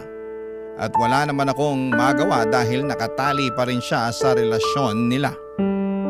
Kahit na ako ang totoong asawa at kasal pa rin kami sa papel, lumalabas na sa aming dalawa ni Princess ako ang kabit na nakikihati lamang sa atensyon ni Ronald. Nasaktan po ako, oo papadudot. Mas matindi pa yung sakit na nararamdaman ko nung nakipaghiwalay ako sa asawa ko. Lumiit din ang tingin ko sa aking sarili pero hindi ko pa rin magawang sawayin ang aking puso na lalong mahulog sa dati kong asawa. Umaasa pa rin ako at nananalig sa Diyos na muli niya kaming pag-aayusin ni Ronald at darating ang araw na magkakabalikan kami upang ayusin ang nasira naming pamilya.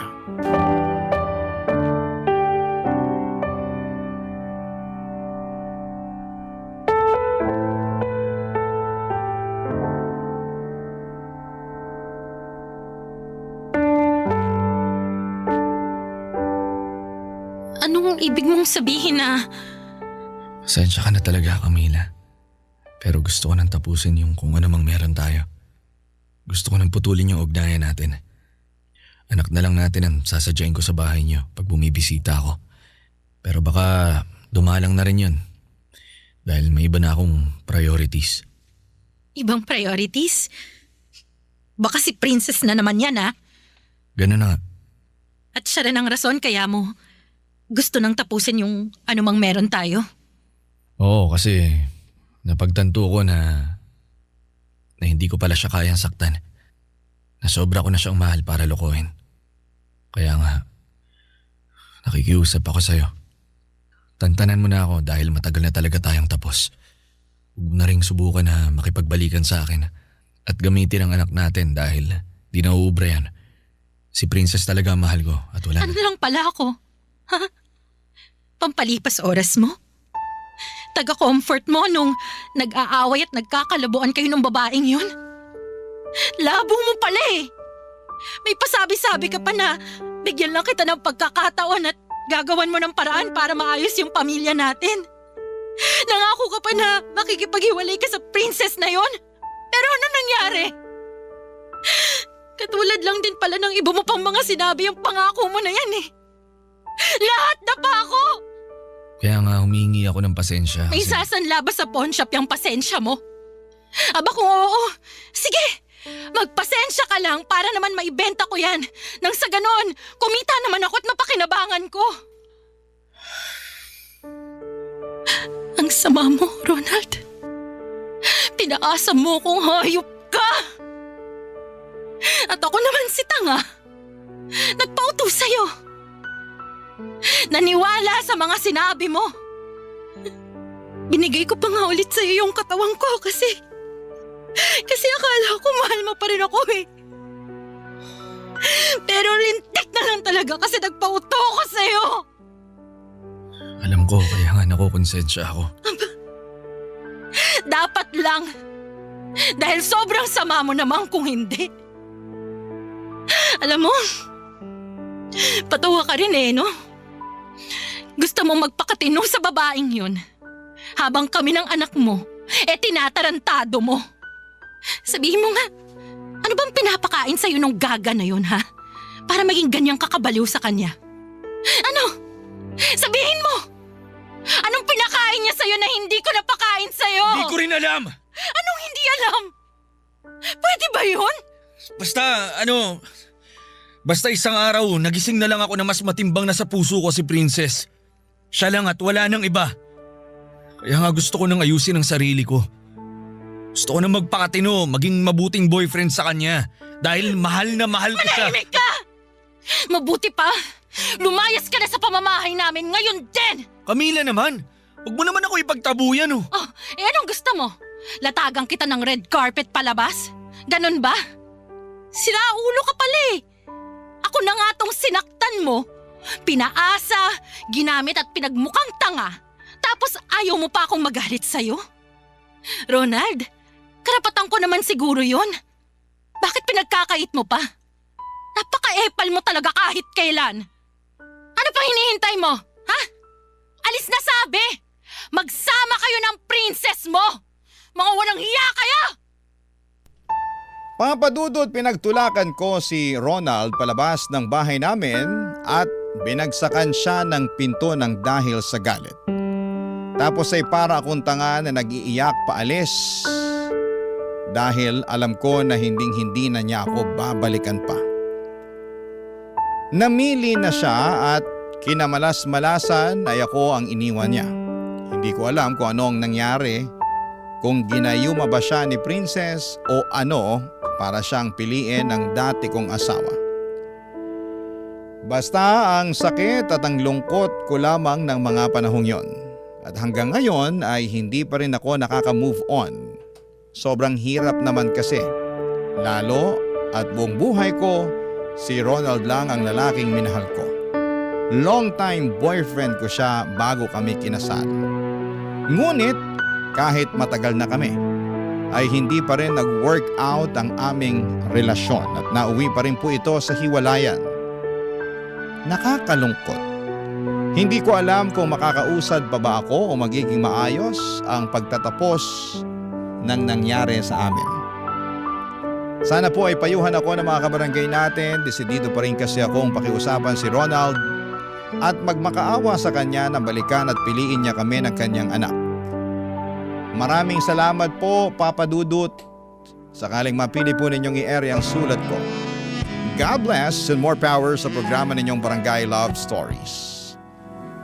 Ang inyong forever kapuso at ka-barangay, Camila. Ano ang masasabi mo sa ating Barangay Love Stories today? Aabangan namin yan sa aming comment section.